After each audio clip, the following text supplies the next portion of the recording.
Вітанкі з 2024. І з чаго пачаўся гэты год? Вядома, са згарэлых дупаў рашыстаў! Прабачце, смех Джокера яшчэ не цалкам сышоў. А вось так мы упэўніліся, што рашысты не толькі надзвычай агрэсіўныя, не маюць уласнага меркавання, не здольны адрозніць беларускую мову ад украінскай, не маюць здольнасці да ўспрыняцця працяглых відэа, але яшчэ і не ўмеюць чытаць. Нават па-расейску. Але гэта было чакана, бо на амаль кожнае мае вялікае відэа, што я запісваў спачатку паўнавартаснага ўварвання, ладзіліся цэлыя рэйды. Вядома ж, відэа з асноўнага каналу пасля велічэзнага перапынку не стала выключэннем. Я нават на тыдзень вымкнуў мадэрацыю ды дазваляў каментары з блекспісу Ютуба, каб пазбіраць паболей гэтых, пярлінаў думак расійскіх патрыётаў. Гэта ж у пэўным сэнсе стала традыцыяй для маіх відэа серыі «Па-за кадрам». Война — это нормально, война сопровождает нас всю историю. Война — это один из факторов проявления самой природой. Он уверен, что война — это прекрасно. Ну что же, будем надеяться, что он не столкнется с этой войной воочию. Але розныя каментары будуць дробнымі кавалкамі цягам гэтага відэа, бо мы запісалі іх раней. Самый педорастичный Джокер, которого видел мир. Пачакайце хвіліначку. З завушніцай, падаецца, гэтыя каментары будуць выглядаць лепш. Дарэчы, пытанне з сексуальнасцю Джокера, яно такое даволі недаследаванае. Мы ведаем пра ягоныя аб'юзіўныя стасункі з Гарлін, але ўсе мы таксама дакладна ведаем, хто ягоны сапраўдны каханак. Зараз жа я запрашаю вас па-за кулісы здымак ролікаў пра псіхіятрыю у антуражы Аркхема. Так, менавіта Аркхема, бо гук, які перадае тут літара H, насправдзе бліжэй да фрыкатыўнага гуку Г, як ва ўкраінскай, так і беларускай мовах. Гэта праз расейскую, дзе выбухны Г, Аркхем пераўтварыўся на Аркхем. Дарэчы, цікава, але я заўважыў, што некаторыя людзі сапраўды не адрозніваюць, ці не хочуць адрозніваць фрыкатыўны Г ад Х у пэўных спалучэннях. Напрыклад, вось як у гэтым каментары. Расейц спрабаваў паздзеквацца са словазлучэння гуку пляскання ў далоні, але ў выніку прадэманстраваў уласнае невуцтва. Хуку пляскання. Слухай, мабыць, ён меў на увазе, такі хук з боксу, ведаеш, хук пляскання. Давай попляскаемся.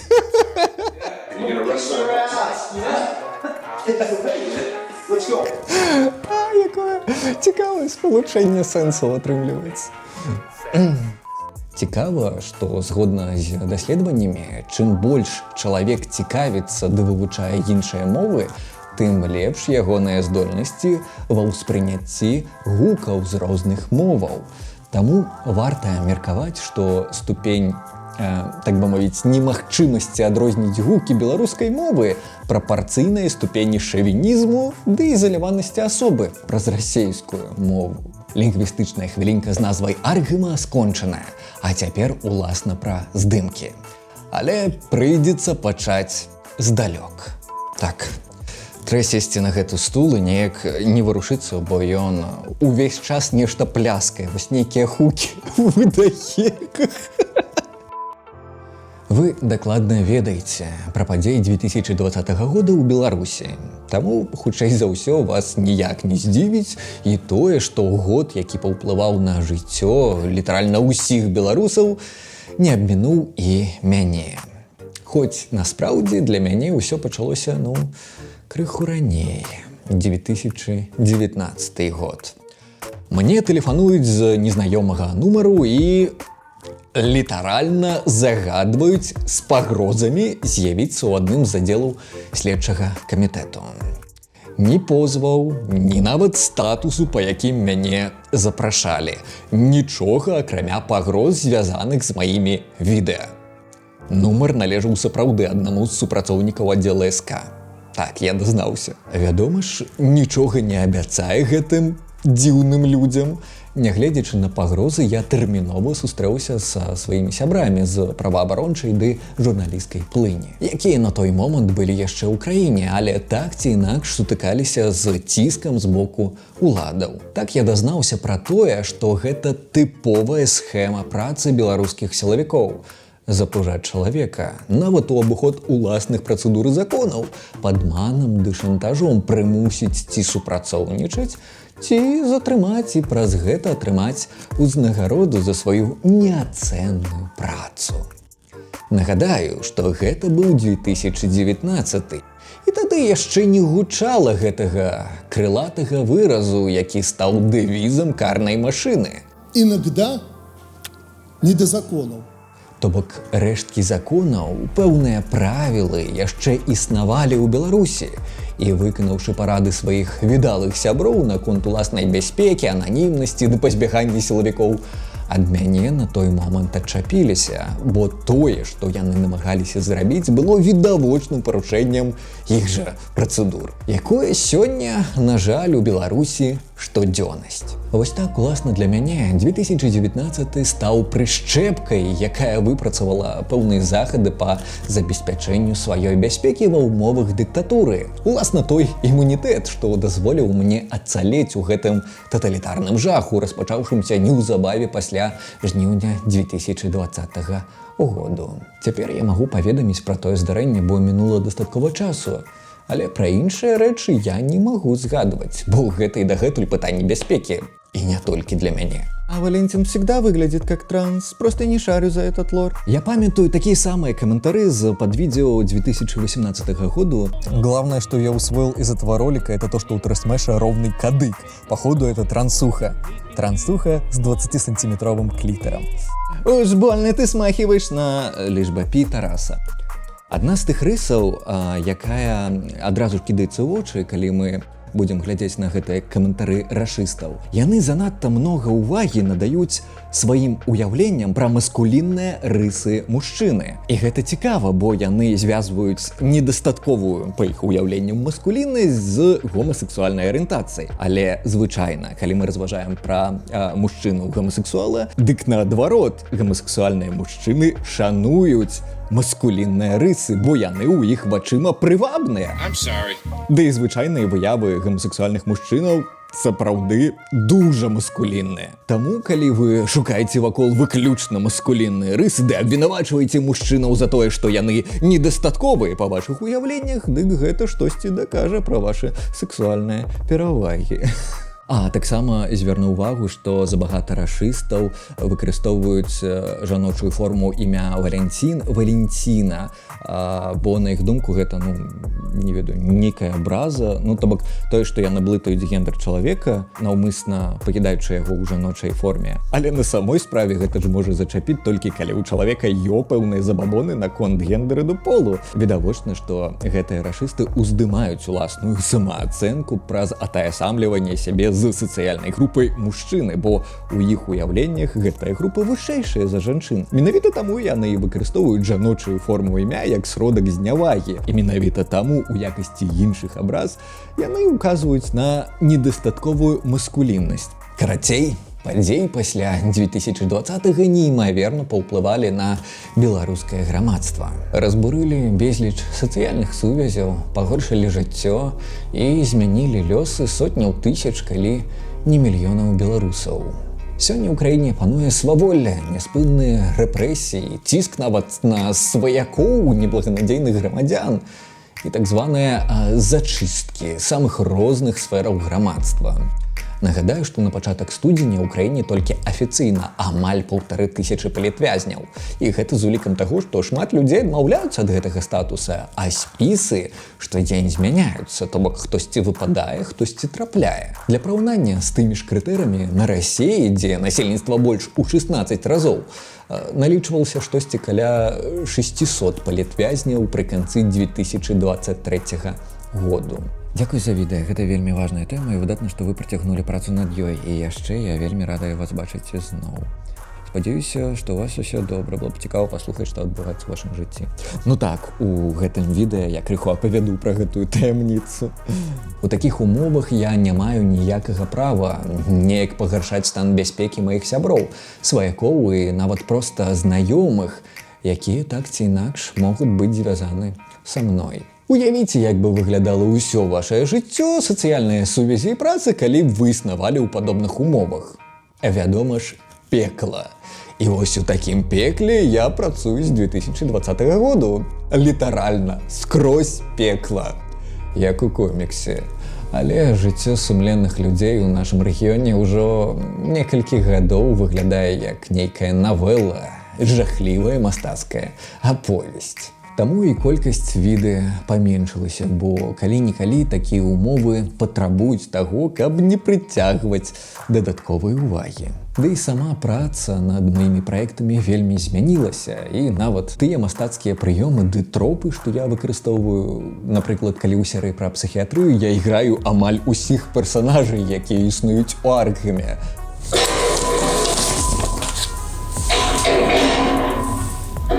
Серьезно. И вот как работать с пациентами в таких условиях? Ну вот как? Издеваться над женщинами. Ой. Гэта наўмысны захад, бо я не магу ставіць пад пагрозу жыццё нікога, акрамя сябе. А моўчкі сядзець падчас гэтых жахаў злачыннай імперскай вайны ды фактычнай мяккай анексіі Беларуси, прабачце, сумление не дозволяя.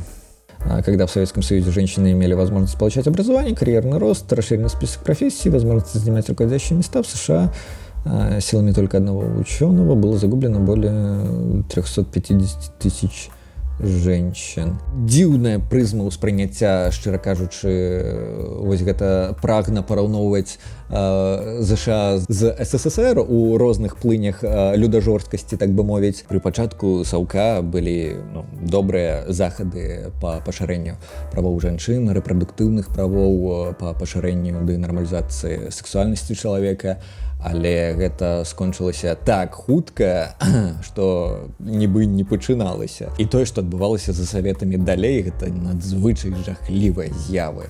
Нават забарона леботаміі, лейкатаміі за саветамі яна была не праз тое, што гэта жудасная негуманная практыка, а праз ідэалагічныя чыннікі, бо леботамія супярэчыла паўлаўскай фізіялогіі. Ёсць такія металагічныя гісторыі пра тое, што нібы камусьці з сваякоў высокага чынавенства зрабілі гэтую лейка-леботамію, і вось ён пабачыў, што штосьці з ягоным сваяком не так, і праз гэта ён націснуў, каб вось забаранілі леботамію. Але гэта металагічныя звесткі, немагчыма іх ці абвергнуць, ці пацвердзіць, таму я нават не прыводзіў гэтага ў відэа. Ну так, наймацнейшы аргумент пра тое, чаму нельга жэрці людзей, гэта партыя забараніла. Дарэчы, дадам, што выкарыстанне беларускай мовы таксама паляпшае бяспеку, бо з ёй не ўсё добра не тое, што ў звычайных жаўнераў карнай машыны, але нават і ў некаторых прадстаўнікоў так званай судовай сістэмы за Лукашэнкам, што яскрава можна пабачыць на прыкладзе судзілішча над нобелевскім лаўрэтам Алесем Бяляцкім. Як жартаваў Слава Камісаренка: ведаеце, мне вельмі шкада, што я толькі зараз выступаю на беларускай мове, і больш за то, калі б я пачаў выступаць на беларускай мове раней, у меня бы не было ніякіх праблем з беларускім КДБ і з Лукашенка, таму што Лукашенка нічога не разумее на беларускай мове. Вядома, жарт. Але відавочна, што багаты сілавікоў праз атаясамліванне сябе з расейцамі маюць алергію на беларускую мову, што ў пэўнай ступені ды ў пэўных умовах ускладняе фармальныя працэдуры пакарання беларускамоўнага чалавека за ягонае іншадумства. Але ў іншых умовах становіцца нагодай да гэтага пакарання. Напрыклад, затрыманне на вуліцы за размову па-беларуску. Ёй такія выпадкі. Родном языке. Он до 2020 года его не знал. І мне вось просто цікава, я, які з 18 слухаў і чытаў артыкулы па-беларуску, слухаў навіны па-беларуску, не ведаў гэтай мовы. Я просто так, ведаеце, некі такі набор гукаў чуў і цікава гучыць, вось просто паслухаю. Сядзеў вось так, як ёлуб, ды глядзеў гэты манітор. Мне так падабаецца, як рашысты лепш за мяне ведаюць ступень валодання той ці іншай мовай. Ну гэта вось перліны рашысцкіх думак. Мае улюбёны. Просто муа. І гэта не першы каментар такога гатунку, то бок рашысты сапраўды уяўляюць, што яны, не валодаючы ніякай інфармацыі, ні пра свядомасць, ні пра каштоўнасці, ні пра ўзровень валодання чым заўгодна чалавека, могуць меркаваць пра здольнасці гэтага чалавека. Гэта мяне дзівіць вось проста як адна з таямніцаў свету. Што адбываецца ў мазгах гэтых людзей? Я не ведаю, як успрымаюць розныя мовы іншыя людзі, але на маю думку, вось уласна для мяне, калі чалавек размаўляе і разумее, гэта такія розныя здольнасці. І багата беларусаў блага размаўляюць па-беларуску праз тое, што нам бракуе беларускамоўнага асяроддзя, бо краіна зрасейшчана. І зрасейшчванне ідзе з 1995 году, з таго злачыннага рэферэндуму. І вядома, што праз гэты брак беларускамоўнага асяроддзя багата беларусаў блага размаўляюць. Але вынікае адсюль, што яны не разумеюць беларускую? Не. Пісаць па-беларуску, слухаць беларускую гаворку, чытаць артыкулы, усё гэта можа рабіць амаль кожны беларус, калі ў яго не рускі мір галаўнога мозгу, так бы мовіць. А вось менавіта размаўляць, гэта крыху адрозны навык. І з таго, што я ведаю пра насельніцтва свету, калі мы разважаем пра шматмоўных людзей, гэта даволі пашыраная з'ява. Багата з іх даволі добра валодаюць рознымі мовамі, але выкарыстоўваюць пераважна адну і адмаўляюцца ад выкарыстання іншай. Часцяком гэта адбываецца праз псіхалагічныя чыннікі, то бок людзі фактычна будуюць такія межы ў сваёй свядомасці, ды прытрымліваюцца іх. Я ведаю, што багата беларусаў саромяцца размаўляць па-беларуску праз тое, што на іх думку іх узровень валодання беларускай мовай благі. І гэта псіхалагічная праблема, але вынікае адсюль, што гэта беларусы не валодаюць беларускай? Не. Не тебе решать, на каком языке говорить. Кто вообще на белорусском говорит? 3,5 калеки. Знаю тех, кто говорит на русском, на украинском, на английском, даже на чешском, на белорусском. Нормальные люди не говорят. Наверняка за камерой говоришь на русском.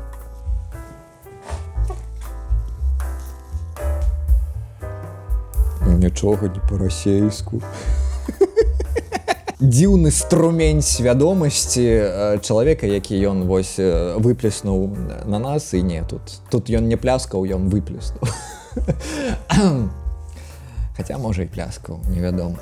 Пра што ён сведчыць? Пра тое, што чалавек хутчэй за ўсё аднамоўны. То бок, калі ён валодае іншай мовай, то на такім вельмі павярхоўным узроўні. Бо калі б ён быў шматмоўным чалавекам, як і большасць свету, дарэчы, большасць свету, вось гэта цікавая думка, але пра яе не ўсе нават ведаюць, не тое, што разважаюць. Большасць света шматмоўныя, то бок людзі схільныя да валодання рознымі мовамі на вельмі высокім узроўні. І калі б гэты чалавек быў шматмоўны, ён таксама разумеў, як працуюць у білінгваў, у наогул шматмоўных людзей розныя псіхічныя працэсы. Напрыклад, у пэўных умовах, так, я размаўляю па-расейску, у пэўных умовах я нават па-ангельску, бачу сны я па-беларуску, мне нават па-польску некаторыя сніліся. На самой справе мова, якая прэвалюе, яна залежыць... Выратаваў. У розных людзей гэта, вядома ж, адбываецца па-рознаму, але ёсць такія агульныя заканамернасці. І вось, калі мы кажам пра тое, на якой мове я размаўляю, гэта вельмі залежыць ад кантэксту, ад таго, з кім я размаўляю і так далей. Праз тое, што я пачаў карыстацца і беларускай у сваім штодзённым маўленні, я выпрацаваў у сябе вельмі хуткую змену гэтых моўных кодаў. Цяпер я магу пераключацца даволі хутка, якасна з розных моваў. Напрыклад, калі я пачну апавядаць штосьці пра нейкія такія мовазнаўчыя рэчы, я хутчэй за ўсё буду апавядаць пра гэта па-беларуску, бо я багата літаратуры мовазнаўчай чытаў менавіта па-беларуску. Я нават не ведаю тых дэфініцый, якія выкарыстоўваюцца ў расейскай для пазначэння тых тэрмінаў, якія вось я ведаю з беларускай мовы. Карацей, свядомасць чалавека працуе вельмі цікавым чынам, і змена розных моваў у розных кантэкстах будзе адбывацца так ці інакш. Так, я шматмоўны чалавек. Ці абіраў я расейскую? Не, вядома, не абіраў. Як і амаль усе беларусы. Мы гэтага не абіралі, нам гэта прымусова далі. Бо калі б у нас быў такі выбар, ці вывучалі б мы расейскую? Вядома ж. Не. Дарэчы, гэта цікава адлюстроўвае стаўленне беларусаў, вось тую славутую абыякавасць, дымлявасць, якая існуе ў пытаннях моўных. Бо такі шэрагавы беларус звычайна не ўспрымае расейскую як нейкую каштоўнасць, бо ён не абіраў гэта. Тое, што ты не абіраў, яно не з'яўляецца для цябе каштоўным. І праз гэта нават на эмацыйным узроўні стаўлення беларуса, нават расейскамоўнага беларуса да расейскай мовы, яно будзе не такім самым, як стаўленне расейца, які ўсё ж успрымае расейскую як сваю родную мову, ці там вялікую мову і так далей. Тыя, хто пераважна па-расейску размаўляе на вуліцы ў сваім паўсядзённым жыцці, яны не лічаць расейскую мову сваёй роднай мовай, бо гэта нямачная мова, яна чужынская. Такі вось фон стварэння маіх відэа. А зараз пра саму тэму псіхіятрыі ды вар'яцтва. Униформу. Может, это вы все тут спецсредок? Может быть. Вядома, час існавання за саветамі пакінуў адбітак на ўспрыняцці ўсякай тэмы, якая так ці інакш тычыцца псіхічных разладаў. У нашым рэгіёне такія рэчы часцяком застаюцца табуяванымі і не надта зразумелымі. І на самой справе міжнародная ізаляцыя псіхіятрыі стварыла жахлівую сістэму, праз якую людзі не толькі маюць шэраг забабонаў у дачыненні ментальнага здароўя, але і тыя, каму патрэбная дапамога, не атрымліваюць яе, ды пакутуюць яшчэ больш. Большасць людзей стараюцца лікаваць амбулаторна, але через радзянскі досвед людзі баяцца звяртацца по дапамогу. Так, ва ўкраіне ўсё значна лепш з псіхіятрыі, ну, прынамсі, таму што там праваабаронцы могуць проста вось прыходзіць у гэтыя псіхлікарні, ПНД ды іншыя установы, ды навадзіць там вэрхалу, так бы мовіць. Але нягледзячы на гэта, злоўжыванні захаваліся. Я ведаю, што ёсць даволі праблемная псіхлікарня у Дняпры, калі не памыляюся. Ёсць нават некалькі рэпартажаў, якія рабілі праваабаронцы пра гэта, таму не ўсё так добра. Шнары Саўка ва ўкраіне таксама засталіся, і гэта таксама даволі праблемная сфера. Відавочна, што па палітычных там амаль няма, відавочна, што там усё лепш з гледзяшча правоў чалавека, бо ўсё ж гэта краіна, дзе ёсць законы. Але праз савок захавалася і даволі зашмат праблем. Дадаем сюды палітычныя злоўжыванні, калі псіхіятрыю выкарыстоўвалі і выкарыстоўваюць як карны інструмент супраць іншадумцаў ці ворагаў улады. І атрымліваем сапраўдны выбухны газ, зачыненую сістэму, пра існаванне якой большасць людзей палічыць за лепшае не ведаць. Бо гэта сапраўды жахліва. Тым не менш, дзякуючы сумленным спецыялістам, нават сёння ў гэтай жахлівай сістэме існуюць людзі, якія намагаюцца яе выправіць, ці прынамсі не нашкодзіць іншаму. І часцяком гэтыя спецыялісты рызыкуюць уласнай бяспекай, бо яны натуральна могуць апынуцца пад ціскам уладаў. Як прыклад, беларускія спецыялісты, што займаюцца ментальным здароўем, якія запісвалі відэазвароты супраць гвалту ў 2020. Я мяркую, што і тлумачыць не варта, што сталася з гэтымі людзьмі і чаму гэты відэазварот цяпер мае абмежаваны доступ. Досматривая до конца этого петуха с Магарёнка, нужно быть кукожем соевым. Уж лучше зомби, хотя бы не зашкварно. Цікава, вось чалавек выкарыстаў безліч гэтых петуха з магарёнка, кукожым соевым і гэтак далей. Але апошняе ягонае слово гэта зашкварна. Але заскварыць прыйшло ў крымінальнае арго расейцаў праз беларускую мову. Таму ён нават не ўсведамляе, што намагаючыся абразіць беларусы за тое, што ён беларус. Ну, гэта дэфініцыя з магарёнак. Яна заўсёды сведчыць пра менавіта такі імпэт чалавека. Ён у той жа момант выкарыстоўвае слова заскварыць. Наогул, сёння кожны псіхатэрапеўт у Беларусі рызыкуе быць затрыманым ды прымушаным паведаміць пра недабранадзейных кліентаў. У краіне, дзе не да законаў, нават прынялі адпаведныя змены ў законы, якія нібы дазваляюць законна рабіць такія рэчы. Вядома, гэта рабілі і раней, але цяпер нібы па закону. А КДБ вымушае спецыялістаў, якія не падзяляюць курс улады на ізаляцыю ды братэрства з Расіяй, проста уцякаць з краіны. Со словами: ну, вы же понимаете, что человек, психиатр, тем более с такими мыслями на подкорке, не очень полезен государству.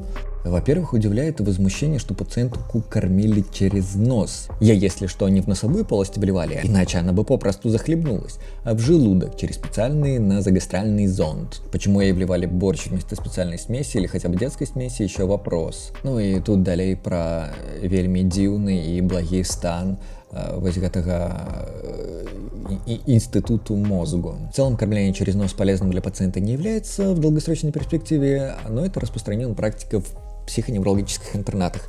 Ну, па-першае, у развітых краінах, дзе шануюцца правы пацыентаў, прымусовае харчаванне таксама існуе, але нават пацыенты з РПП, якія сутыкаюцца з такой з'явай, яны часцяком звяртаюцца ў суд. І таксама на захадзе існуе даволі вялікая дыскусія наконт таго, ці наогул маем мы права займацца прымусовым харчаваннем, бо гэта ніяк не паляпшае стан пацыентаў, якія маюць разлады харчовых паводзін. Гэта ніяк не дапамагае ім адчуваць сябе лепш, бо гэтыя людзі літаральна пакутаюць у час, калі яны прымаюць нейкую ежу. І гэта ў першую чаргу псіхалагічная праблема. Калі мы уводзім сюды прымус нейкі, мы адразу ж пагаршаем стан пацыента. Гэта ўжо не медыцынскі развязак такога пытання. Таму так, практыка існуе, яна скарачаецца, абмяркоўваецца і ад яе ўсё больш адмаўляюцца. Відавочна, калі мы маем такую практыку, то колькасць злоўжыванняў у нас павялічваецца. У навінках гэта звычайная практыка, калі нейкая жанчына з харчовым разладам, трапляючы да звар'яцеўшых санітарак, сутыкаецца з тым, што яе ледзь не збіваюць і прымусам уводзяць гэтую ежу. У развітых краінах, дзе няма такіх вялікіх праблемаў з правамі чалавека, гэта вельмі рэдкая з'ява.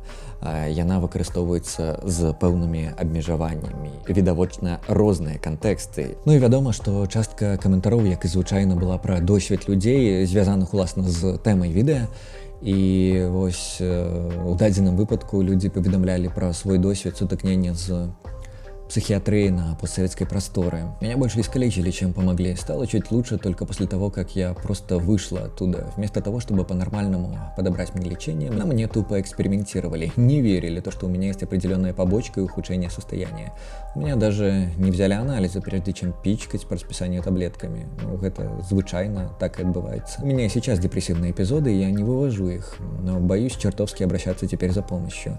Психотерапия не помогает, нужно именно медикаментозно, но фиг знает, что с этим делать, я будто в ловушке. Я квир, и раньше хоть с психотерапевткой могла поговорить об этом, а теперь я и ее под удар подставлю из-за этих говнарей, которым дай только и так уязвимую группу сделать еще более уязвимой. Война очень сильно долбанула по и так херовому состоянию, и все это бессилие истощает. Так и на самой справе багато людей из уразливых социальных групп адчуваюць тое самае цяпер на Расіі. І гэта сапраўды жахлівая рэчаіснасць, якую столькі гадоў будавалі расійскія ўлады. Але відавочна, што калі вы з нейкай уразлівай групы, дык на Расіі вам лепш не будзе.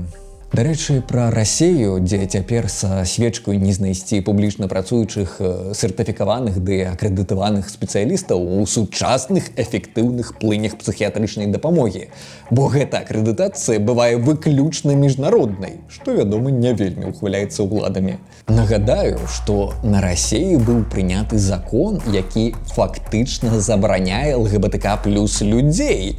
То бок закон, які проста адмаўляе і нават карае за то, што спецыяліст будзе прытрымлівацца існуючага міжнароднага навуковага кансэнсусу наконт сексуальнай арыентацыі ды гендернай ідэнтычнасці чалавека. Нагадаю і пра тое, што на дзяржузроўні там падтрымліваюцца і лжэнавуковыя карныя падыходы да гэтага пытання. Пра такія рэчы, як росквет Z-псіхолягаў, што падтрымліваюць тэорыі змоваў ды вайну, і згадваць не варта, бо ступень сюррэалізму і так адляцела далёка ў аблокі. На восстановление адекватного психического состояния коллективного Запада и ряда сопредельных стран уйдет не один десяток лет.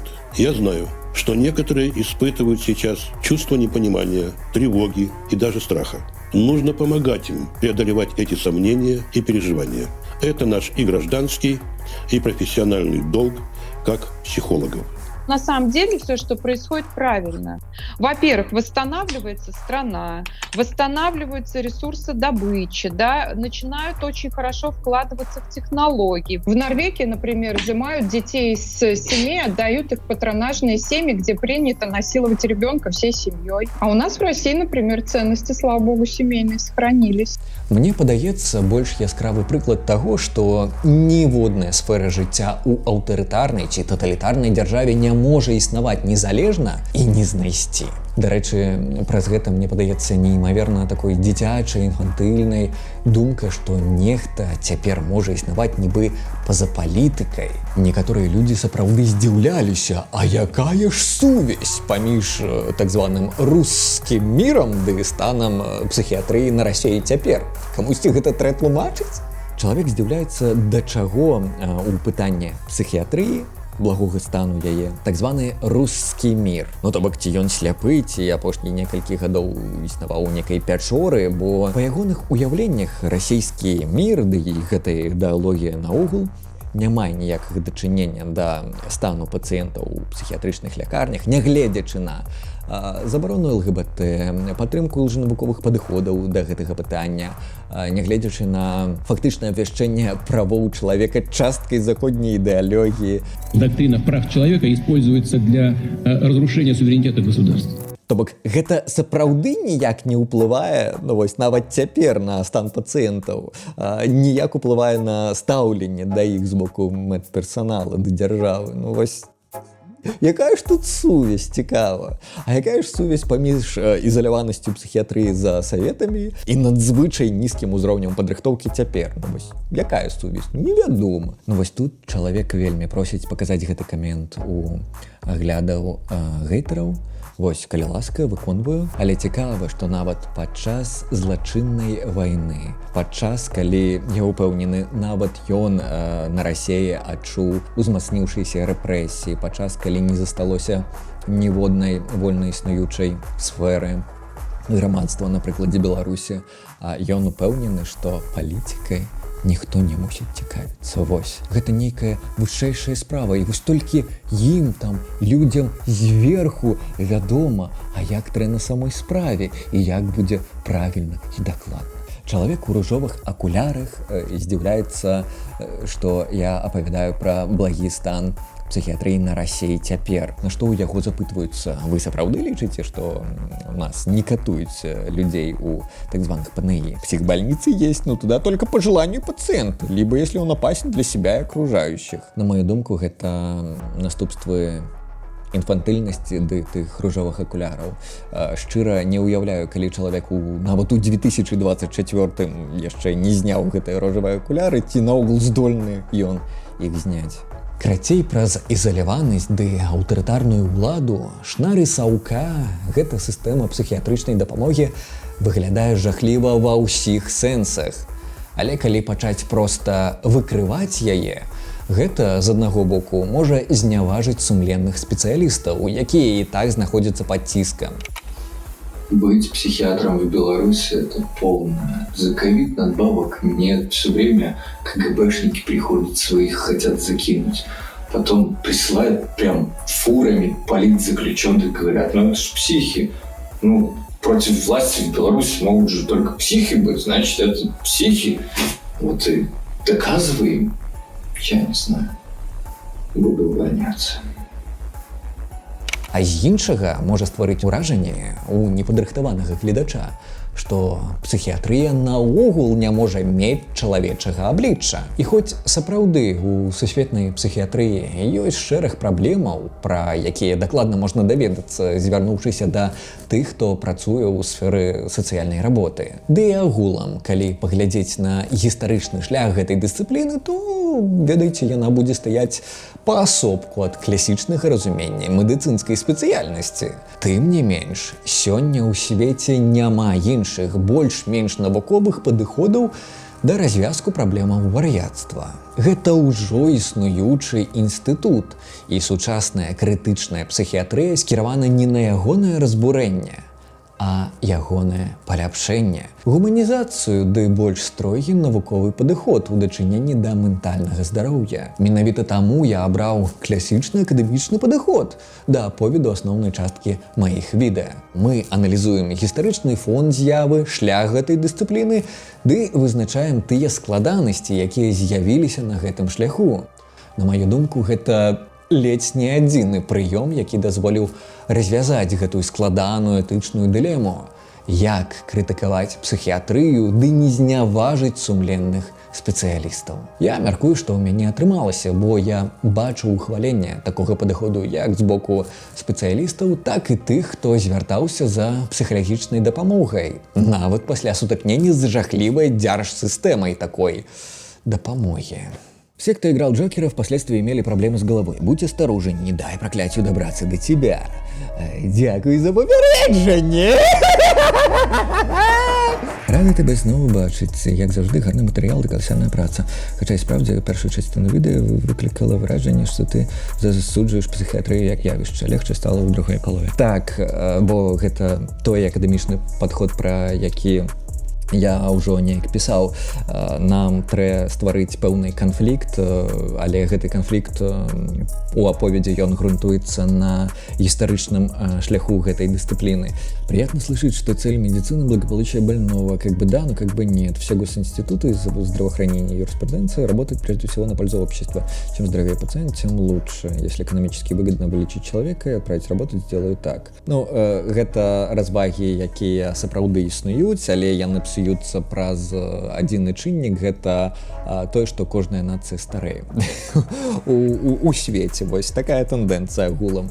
І вось у гэтай мадэлі, калі б было там некарысна, дык за сталымі старымі людзьмі не даглядалі б зусім. Таму, ну, магчыма, з гледзяшча эканамічнага гэта сапраўды так, але з гледзяшча ўласнай медыцыны, медыцына дапамагае людзям не каб вось грамадства лепш функцыянавала, а каб менавіта дапамагаць людзям, бо гэта адна з мэтаў медыцыны, адзін з яе прынцыпаў. Таму хутчэй за ўсё гэты каментар мае на ўвазе, што ё розная оптыка, з якой можна падыходзіць да гэтага пытання, але я выкарыстоўваю не эканамічную оптыку, а менавіта медыцынскую. Сапраўды у розных краінах вельмі розны досвед вось гэтай псіхіятрычнай дапамогі, дзесьці ён лепш, дзесьці ён больш гуманны, дзесьці ён горш, але я звяртаю увагу пераважна на наш рэгіён ды тыя праблемы, якія я бачыў на ўласныя вочы. Таму гэтыя відэа маюць такі змест. Знаеце, каму дапаможа лабатамія? Пыні і яго вусатай какеткі. Усе мы ставімся да дыктатараў як да злачынцаў. І складана ўявіць, як можна па-людску ставіцца да гэтых людзей. Ну, таксама, як і складана ўявіць, як па-людску можна ставіцца да якога-небудзь Гітлера. А, можно, вось так. Ведь немецкий порядок формировался века. При Гитлере это формирование достигло наивысшей точки. Это то, что соответствует нашему пониманию президентской республики и роли в ней президента. Но объединили нацию. Объединили путем жесткой власти. Але, калі мы пачнем выкарыстоўваць лябатамію ў якасці такога карнага інструмента, мы нічым не будзем адрознівацца ад уладаў Саўка, мы нічым не будзем адрознівацца ад жахлівых псіхіятраў мінулага стагоддзя. Тое, што сапраўды дапаможа пыні яго вусатай какеткі, гэта суд. Не абавязкова са смяротным пакараннем, нягледзячы на тое, што ў Беларусі яно дазволена і нават ягоныя межы былі пашыраныя з узмацненнем рэпрэсіўнага ціску.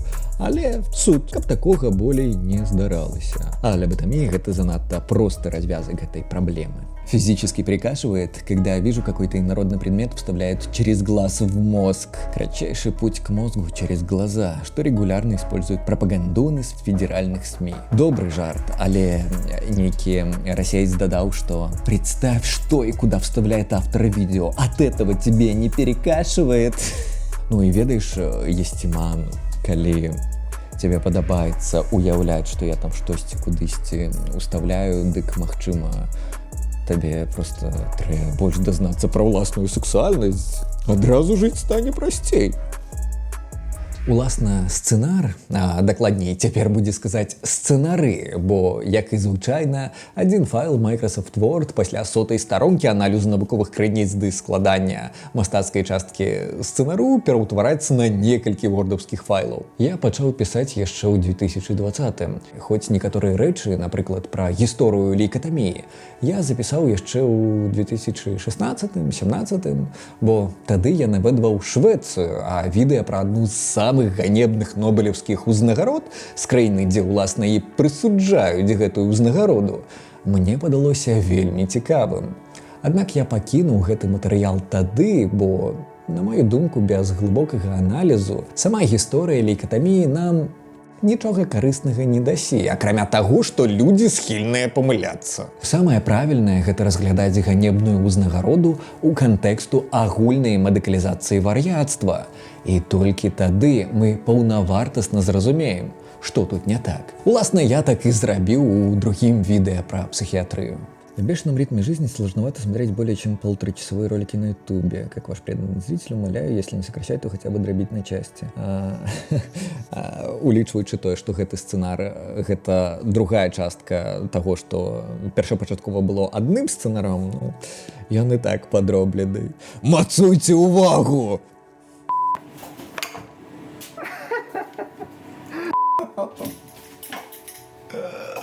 Я сбежал, я доволен, я свободен! Крейн Тетров. Чаму я павярнуўся да гэтай тэмы менавіта ў 2020-м? Бо гэта той год, калі падчас масавых пратэстаў мне пад пагрозай крымінальнага пераследу літаральна загадалі пазнаёміцца з менскімі навінкамі. Гэта такая славутая вар'ятня. Праз тое, што ў падлеткавым узросце ў мяне дыягнаставалі разлад аўтыстычнага спектру.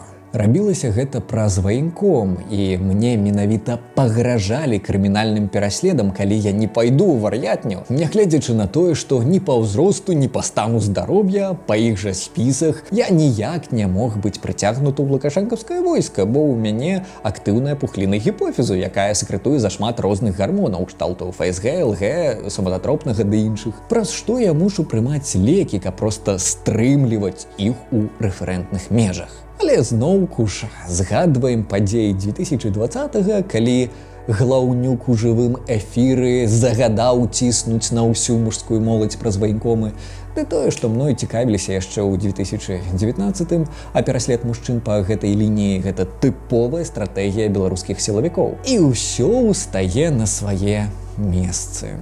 Уласна, потым ужо іншая лекарка з таго ж ваенкома і патлумачыла, што яны мусілі адразу ж адчапіцца ад мяне па закону. Але чамусьці вось праз нейкую надзвычайную зацікаўленасць з пагрозамі скіравалі ў вар'ятню. Гэта сапраўды надзвычайны выпадак. Але ў краіне не да законаў зразумела, чаму так адбылася.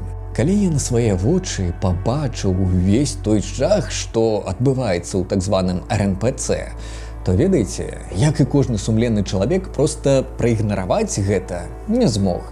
Таму і пачаў вывучаць, а што адбываецца з гэтай сферай на нашай прасторы пасля распаду Саўка. Яшчэ пры пачатку 2022 я запісаў інтэрв'ю з людзьмі, што сутыкнуліся з псіхіятрычнай сістэмай у Казахстане, Расіі ды Беларусі. І мушу сказаць, што шнары, якія пакінуў на псіхіятрыі Савок, вельмі падобныя і дужа жахлівыя. Хорошая психушка! И психиатры интересные!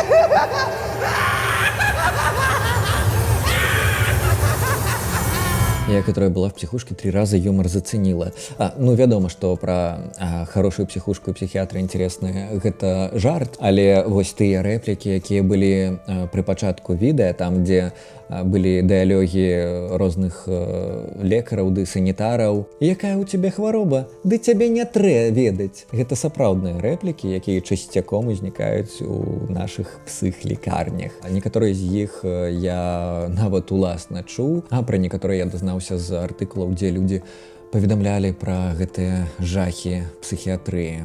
Уф, лежал в Кащенко, от фраз в начале ролика прям стриггерило. Сразу вспомнилось, как первые 3 дня всех обкалывали галиком до гематом и падение давления до 60/40. Дополнительно обколоть могли даже за попытку отказаться идти к врачу другого профиля. Как некоторых пациентов привязывали. И вот эти вот фразы, многие я слышал там. Первое время держат в наблюдательной палате, запрещают выходить в коридор.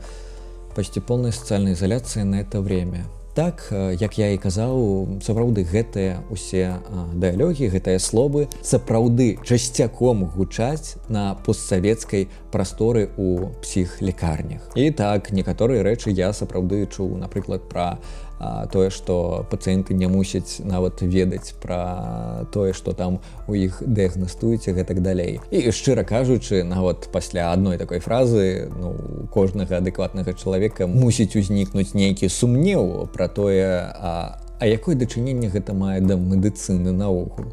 Вось постсавецкія шнары. Так, гэта жахліва.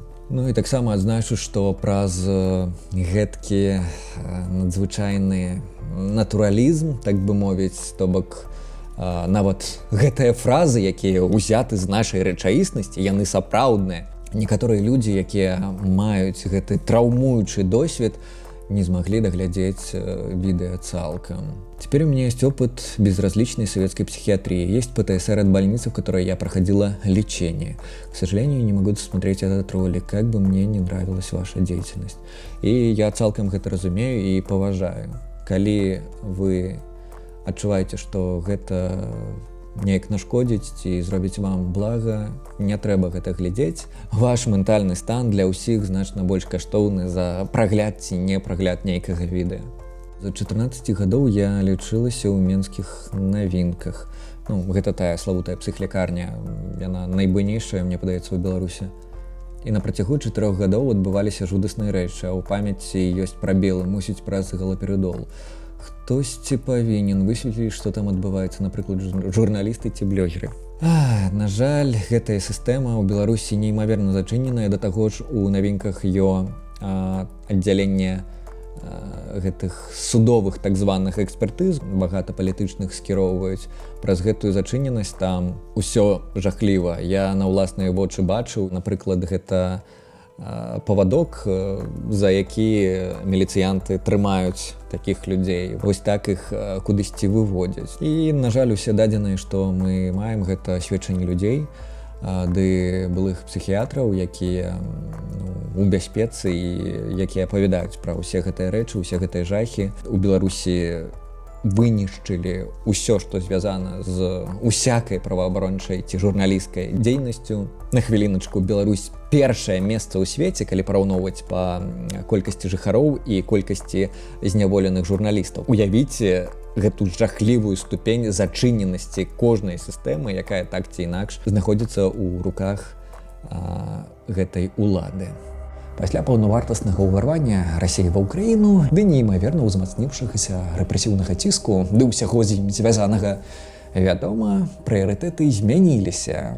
Як я і пазначыў у дысклеймеры, складана разважаць пра гарэлую на патэльні ежу, калі вакол полымя. Аднак серыя артыкулаў пра жахі нашых ПНД ў розных СМІ, якая выйшла ў 2023, канчаткова пераканала мяне, гэтую серыю відэа прынамсі трэба скончыць. Ды і ўласна для мяне пакідаць ужо распачаты велічэзны праект выглядала дужа сумным. Тым больш, што кожная вайна, дыктатура, рэпрэсіі, таталітарызм наогул стварае безліч траўмаваных з усіх бакоў людзей. І мы мусім чакаць, што цягам часу жудасная псіхіятрычная дапамога будзе ствараць яшчэ больш праблемаў. Таму разважаць пра ўсё гэта абавязкова трэба. Пошел на раб обиженный, ты никто, и звать тебе никак.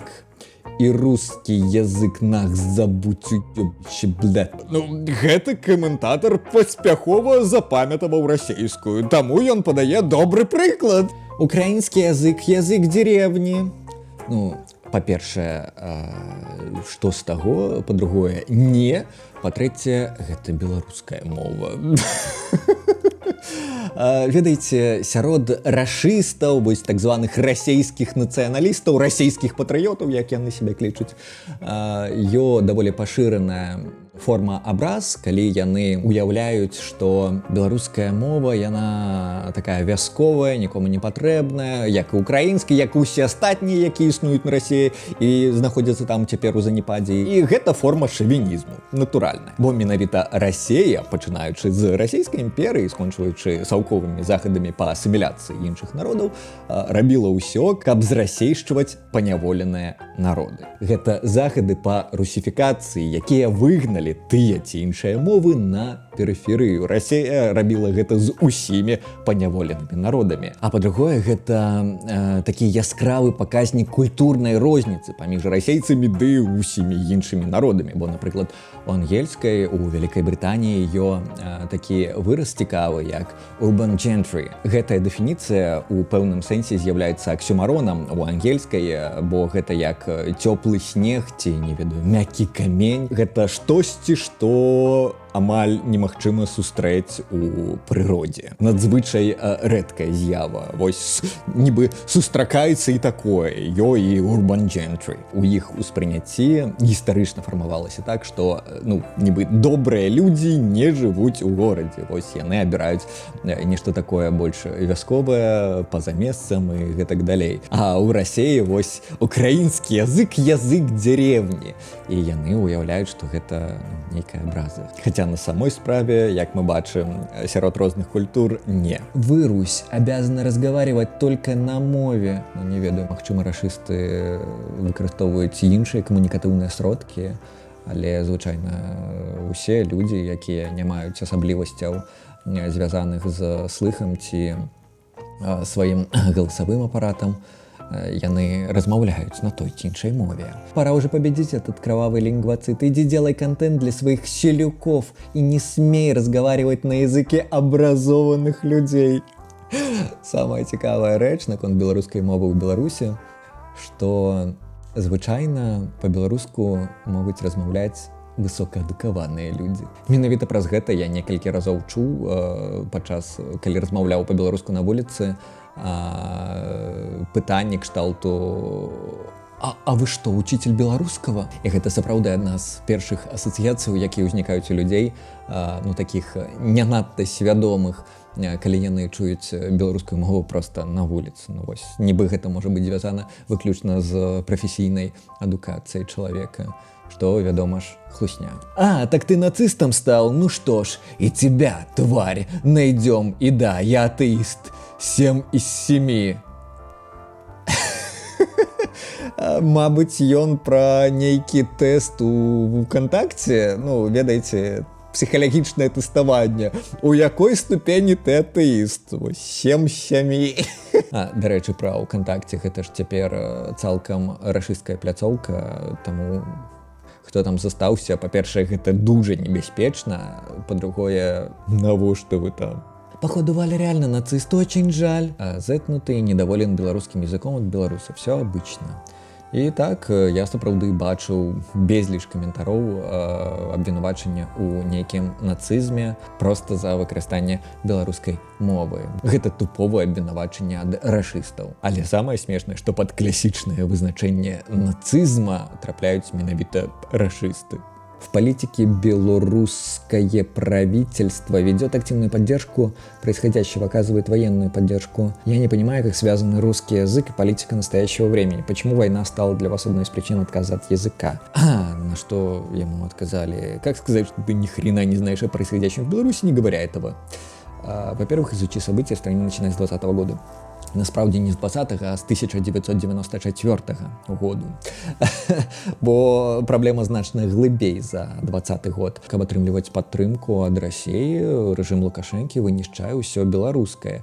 І цяпер у нас людзей літаральна знішчаюць проста за беларускасць. Гэта не ўхваляецца амаль нідзе. Усё беларускае вынішчаецца ў Беларусі праз уплыў Расіі. Як гэта было і раней, так і цяпер. Тое самае адбываецца і з іншымі мовамі на Расіі цяпер, дзе паняволеныя народы страчваюць сваю ідэнтычнасць, страчваюць свае мовы, ім нават забараняюць вывучэнне гэтых моваў у школах і гэтак далей.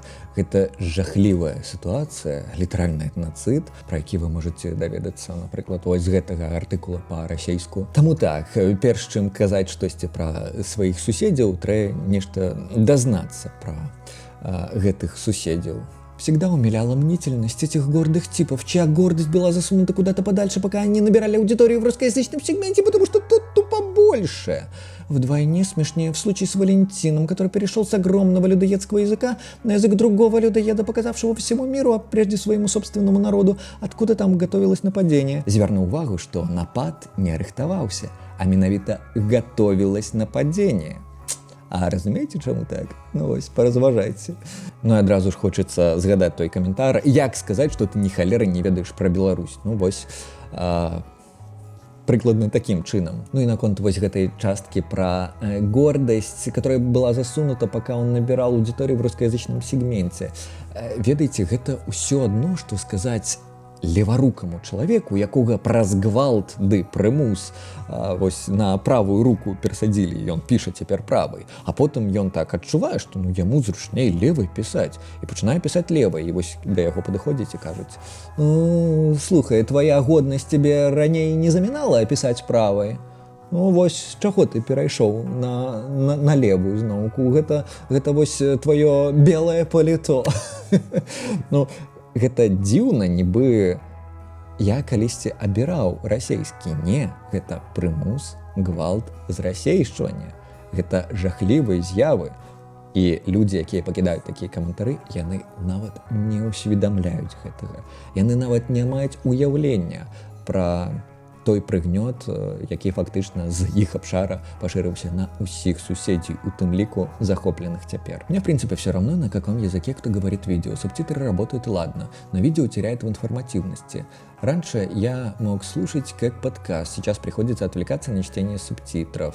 Прабачце, але відэо, якое змяшчае ў сябе безліч розных матэрыялаў, дадатковых звестак, ілюстрацый ды проста прыгожага аповеду ў мастацкай частцы, слухаць як падкаст, ну, ці непавага гэта да аўтара гэтага відэа. Першапачаткова гэтае відэа не разлічана на таго, каб яго слухалі, бо гэта не падкаст, і калі вы ўспрымаеце яго як падкаст, дык гэта відавочна не мая праблема. А помните время, когда ученый, которого мы знали, не сошел с ума и не вещал на суперлокальном языке назло тому факту, что идет война в Украине? Я вот уже забываю. Ну, па-першае, ніколі не прэзентаваў сябе як навукоўца. Па-другое, звышлакальная мова мне не зразумела, чаму калі я існую ў пэўным рэгіёне з сваёй матчынай мовай, праз тое, што на гэтай мове размаўляе не ўвесь свет, я мушу ад яе адмовіцца. Ну, на расейскай таксама размаўляе не ўвесь свет. Гэта таксама лякальная мова, якая існуе ў лякальным рэгіёне. Калі б моя воля, дык ведаеце, якая-небудзь кітайская ці ангельская значна больш прывабная мова ва ўсіх сэнсах, а не расейская. Ну, гэта тыповы аргументум эд колькасці, на які я падрабязна адказваў вось у гэтым відэа. Карацей, гэты чалавек такім чынам рацыяналізуе свае ўяўленні пра свет, дзе пануе расейская, ды абяляе ўласны шавінізм, а таму не варта звяртаць на гэта ўвагі. Вядома, што у часы, калі трэба выконваць захады па забеспячэнню ўласнай бяспекі, часы страты сацыяльных сувязяў, вымушанай эміграцыі ды ўсяго з гэтым звязанага, ведаеце, неяк складана ладзіць нейкія вялікія мастацкія здымкі. Тым не менш, мой прыклад яскрава дэманструе, што няма нічога немагчымага. Пад першае відэа я імправізаваў з тым, каб стварыць уражанне псіхіятрычнага пакою, набліжанага да комікснага. Уласна, першапачатковы мастацкі троп, які я наважыў, гэта з кожным відэа рабіць персанажаў Аргэму ды іх атачэнне ўсё менш падобнымі на коміксных герояў 60-х гадоў. Дадаваць больш сучаснага гратэску з сусвету DC, ды жахаў з нашай рэчаіснасці. Тут, дарэчы, смешны факт, але для гэтай сцэны персанаж псіхіятру быў запісаны яшчэ ў 2021, а персанаж Джокера пасля поўнага тэрміну ў Аргеме ў 2023. Таму нібы малодшы Джокер на самой справе старэйшы за псіхіятра на 2 гады. Я себе палец прищемил. Ау!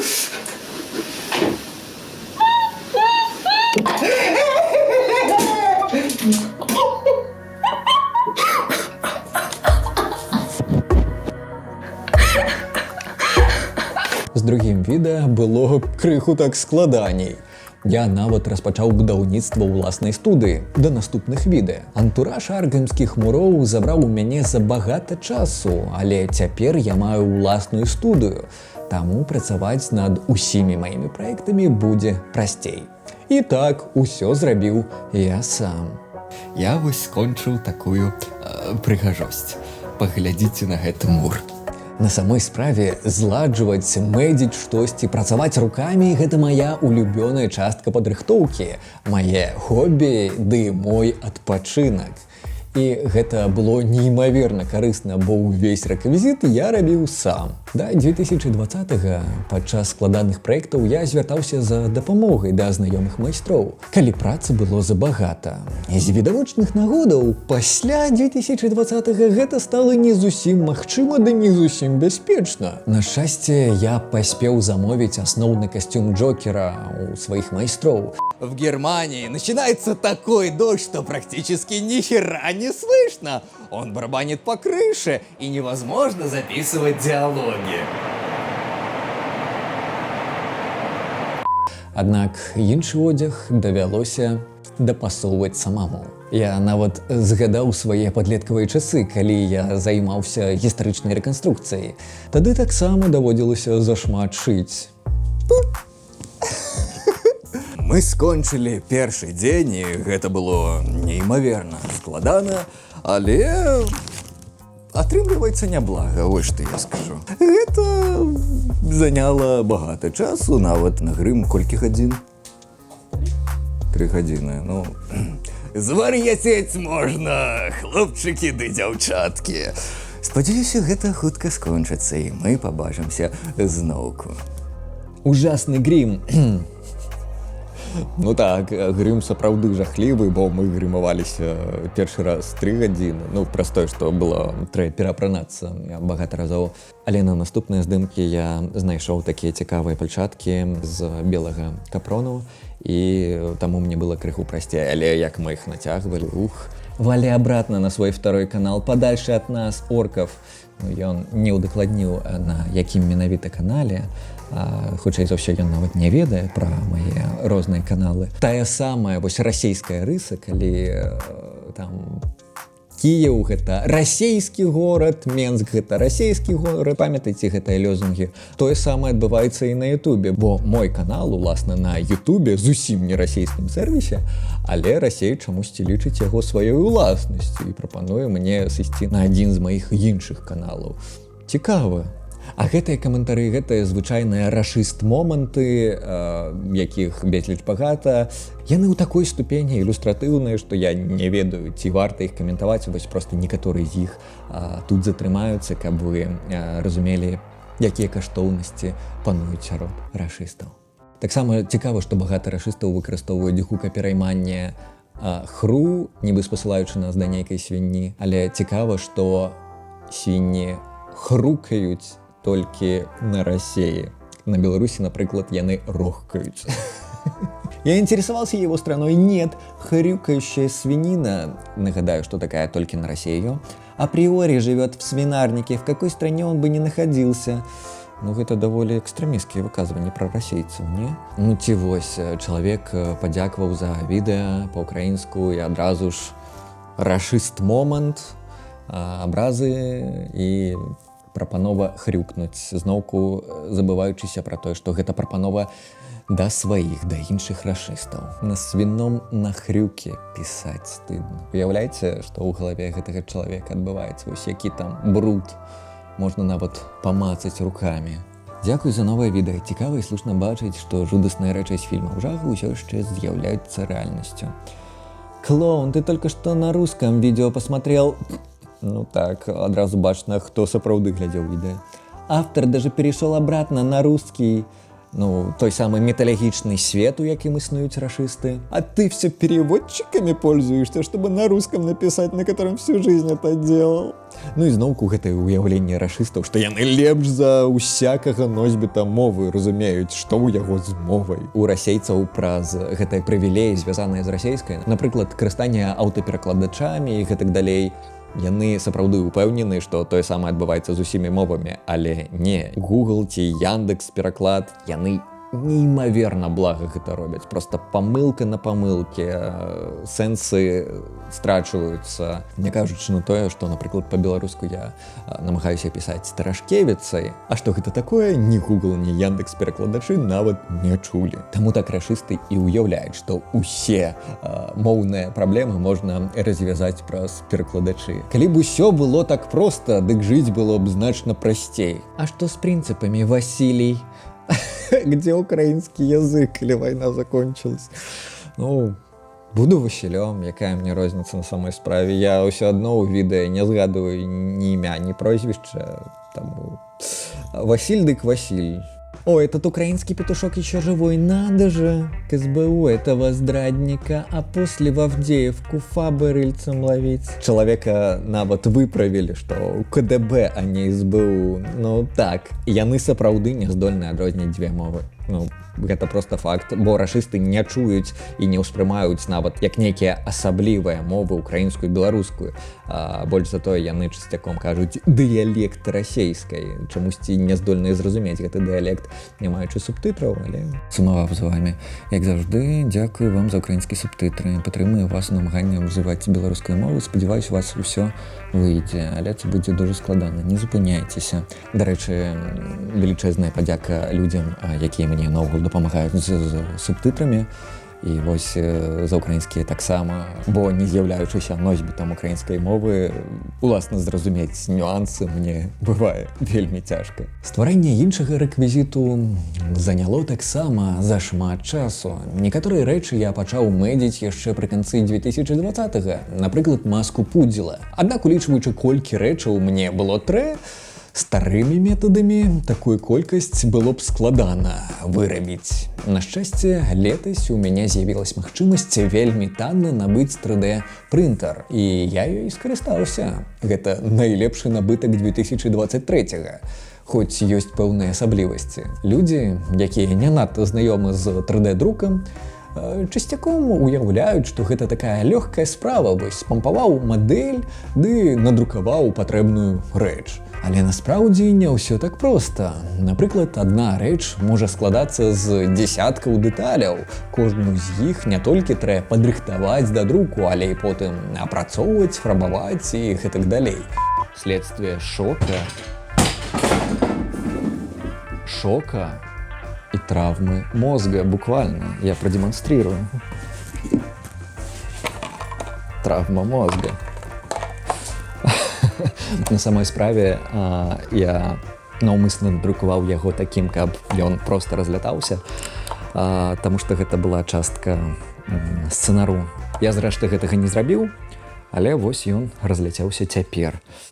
Сам друк можа цягнуцца сотнямі, не кажучы пра тое, што большасць патрэбных рэчаў трэба дапасоўваць нават на стадыі 3D-мадэлі, а таму, акрамя іншага, давялося засвоіць простае 3D-мадэляванне. Тым не менш, Падчас друку можна займацца іншымі карыснымі справамі, а не проста жыць у імправізаванай майстэрні. А таму для мяне гэта неймаверна карысная рэч. Дарэчы, вось на гэтым медалю скарот крылатага выразу пра то, што людзі памыляюцца.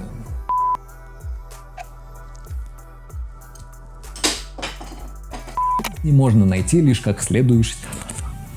Ведь я смотрю... Ведь я кушаю свои волосы.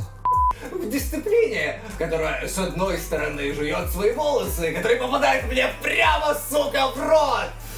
Змены ў персанажах, на якія вы хутчэй за ўсё не звярнулі моцнай увагі, адлюстроўваюць не толькі час, які мінуў, але ўласна і змену мовы.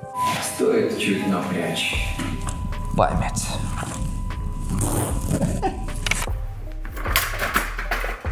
Напрыклад, шыльды ды пазнакі цяпер на беларускай лацінцы. І адзначу, што біграфічнасць беларускай мовы гэта надзвычайна зручная рыса. Уяўляеце, як гэта спрашчае жыццё, калі трэба выканаць пераклад назваў, імёнаў ды іншых найменняў. Я вось уяўляю, бо я друкаваў гэтыя шыльды. Короче, Змагар — это такой русский, который очень хочет быть поляком. Ну, зноўку ж пра стаўленне рашыстаў да іншых краінах. Ось яскравы прыклад. Тыя ж самыя расейцы. Количество идиотов в комментах, для которых прочесть перевод дисклеймера на русском не слишком слёжно, ужасает. Как носитель украинского языка, большая часть вашего контента на белорусском мне понятна, хоть и включая субтитры на всякий. Праз пэўны час я ведаю, что украинцы звыкаюць да беларускай і ім зусім не патрэбныя субтитры, уласна, як і беларусам да украінскай. Таму гэта літаральна некалькі відэа з субтитрамі, далей усё зусім проста. Определил, ты левак долбань. Кстати, чи на русском опять? Ну, магчыма, праз тое, што трэш-смэш не пераходзіў на беларускую, і гэтае відэа першы крок гэтага пераходу з 3. Па-другое, хтосьці не ўмее чытаць, не кажучы пра тое, што глядзець відэа цалкам. Вядома, што ўвагі рашыстаў звычайна не хапае, каб проста прачытаць некалькі абзацаў, асабліва калі галоўны тэкст напісаны па-беларуску. Магчыма, псіхалагічна яны ўспрымалі гэта як нейкае зняважанне вялікага і могуцяга. Мабыць, праз гэта яны не здольныя чытаць тэксты ў маіх відэа. Але амаль усе рашысты просто праігнаравалі дысклеймер, які літаральна заклікае адпісвацца людзей, якія не здольны ўспрымаць беларускую мову нават праз субтытры. То бок гэта папярэджанне, бо я ведаю, што сярод расейцаў багата тых, хто сапраўды ўспрымае гэта, ну, калі не як абразу, дык як нешта, што зняцэньвае вось ягоныя пачуцці. Таму я папярэджваю пра гэта на асноўным канале. Але расейцы першую хвіліну праглядзелі, дысклеймер праігнаравалі, і яны пачалі пісаць пра тое, што павярнуўся да расейскай, ну і гэтак далей. На што людзі, якія здольны ўспрымаць інфармацыю з відэа, пачалі кпіць крыху так з гэтых рашыстаў. Відно, що московіти не разумеють беларуску, бо остатнє відео на інших каналах явно не дивились. Ну так, докладно. До речи, усім раю канал Христины Яна Сонейка. Те, кто пишут и чего не на мове, сразу видно, что они даже не включали видео, так как дисклеймер уже на мове. До речи, так, выкарыстанне дефініцыі мова, яно нейкае дзіўнае, бо мова, а якая мова? По-беларуску, по-украінску, по-расейску, але не на мове, бо мов у свеце зашмат. І на гэты каментар нейкі рашыст піша: «І што апраўдвае дисклеймер?» То бок дисклеймер. Папярэджанне з літаральным заклікам адпісвацца тых, хто не можа з нейкіх нагодаў успрымаць беларускую мову, бо далей усё будзе па-беларуску на гэтым канале. Рашысты ўспрымаць як некае абяленне чагосьці. Я не ведаю, мабыць, у іх уяўленні і на электраскрыні вось гэтая шыльдачка з пазнакай «Увага, заб'е, калі палезеш» успрымаецца імі як абяленне. Абяленне напругі, абяленне вольтажу не ведаю, но вось чагосьці ды абяленне. Чаму не дзяржаўную падхахлёнак? Я багата розных дэфініцыяў на свой адрас атрымліваў, але ось падхахлёнак, мне падаецца, гэта ўпершыню. Ну, трэба будзе дапісаць «Возвращение картофельного клоуна». Таксама цікавая дэфініцыя трэба дадаць у свой спіс. Безумны хахалок, зліваючы русафобію на беларускам. Файная назва, божухна, трэба яе дакладна запісаць. Гэта ж ты же в русафобы запісаўся. Калі ласка, калі вы ведаеце, дзе знайсці такі спіс, я обовязково мушу покинуть там свой подпись. Вы, возможно, не следили за тем, что он говорил эти 2 года. Какие россияне плохие, мы должны быть уничтожены. И вообще, Валентин обещал записывать видео только на белорусской мове, так как русский язык вражды. Ну, гэта зноўку пра міталагічны цудоўны свет, у якім існуюць рашысты. Яны ўжо за мяне ўсё вызначылі. Я бы гэты спіс дадаў абавязкова, што я ясі расійскіх немаўлят.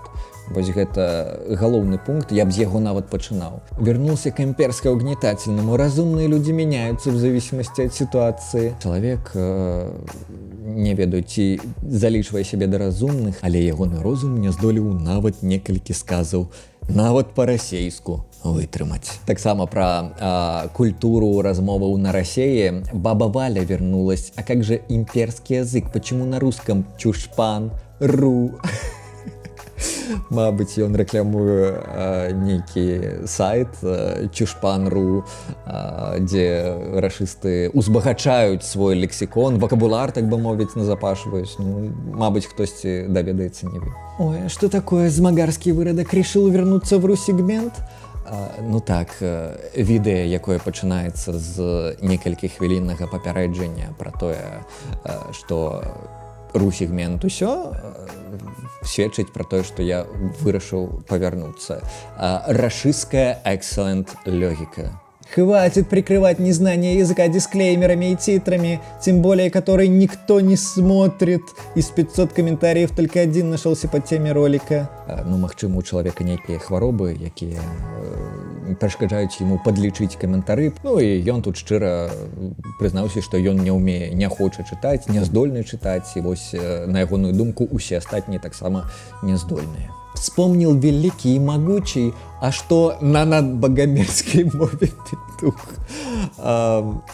Ці трапляе гэта пад артыкул пра знявагу да абразу іншых нацыянальнасцяў, там, рэлігіяў, бо на Расіі ж законы яшчэ ў пэўнай ступені працуюць, адрозна ад Беларусі. Мне цікава, як такія рашысты існуюць у грамадстве, дзе яны фактычна парушаюць законы гэтага грамадства, але ў той жа момант шануюць і ухваляюць гэтую ўладу ды яе дзеянні. Тое славутае орвелаўскае двумысленне. Ах, это белорусские, простите, я в видах суржиков не разбираюсь. Белоруссия была и будет частью большой России. Белорусы от этого только выиграют. По-моему, это все понимают. За женщин говорить не буду.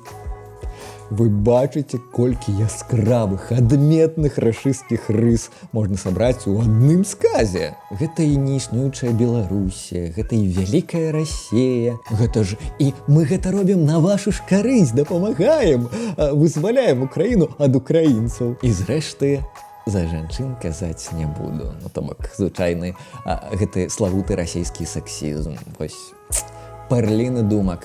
Такіх каментароў насправдзе безліч, бо, вядома, лемінг набег, ён так і мусіць працаваць, але вось гэта адметна тым, што чалавек тут згадаў нейкіх AXBT, менская суполка ці менскі канал, не ведаю, ну і што яны па-расейску ўсё вядуць. Ну і гэта не дзіва, бо зусім маленькі адсотак людзей будзе мець такія моцныя перакананні, якія маю я. Ну я, напрыклад, не стаў бы абвінавачваць гэтых людзей, бо вядома, у якіх мы умовах існуем, магчыма, яны вось так, не ведаю, ацалець намагаюцца. Але цікава, што ва ўспрыняцці рашыстаў толькі тыя людзі, якія там праз сваё зрасейшчванне размаўлялі па-расейску і працягваюць размаўляць нават падчас вайны, як беларускія, так і украінскія блогеры. Вось толькі такія людзі годныя. Вось яны добрыя. Яны добрыя украінцы, яны добрыя беларусы. Тыя, хто з расейшчын, яны добрыя, а ўсе астатнія — гэта ворагі. І гэта я безліч разоў назіраў у каментарах рашыстаў. Ну і чалавек піша, што людзі першапачаткова падпісваліся на расійскамоўны канал. І мне вось проста цікава, ці ўсведамляюць людзі вось такія як гэты каментатар тое, што нават калі яны глядзелі відэа па-расейску, гэта было іхнім прывілеем, які стаў магчымы праз тое, што ваша ўлада, ваша культура амаль вынішчыла беларускую мову. Вось ці ўсведамляюць яны, што гэты прывілей яны атрымалі праз гвалт, праз жахі зрасейшчвання? Вядома ж не. Затое яны ўсведамляюць, як трэ крыўдзіцца, калі ты страчваешь такі прывилей. Переход на другой язык — это предательство своей аудитории. На русском говорит все постсоветское пространство, не только россияне.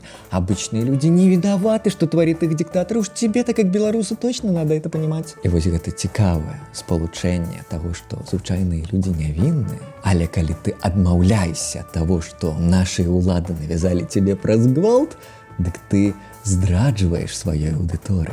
Не уяўляю, як гэта оксюмароны існуюць в одной голове. В чем смысл делать видео на разных языках? Многие украинские блогеры до сих пор создают на русском из уважения к своей аудитории и наиболее широкого распространенного среди нее языка. И гэта нават не рашыст, гэта шэрагавы расеец. И варта разумець, што праз гэтую расейскую сацыялізацыю багата расейцаў разважаюць таким самым чынам.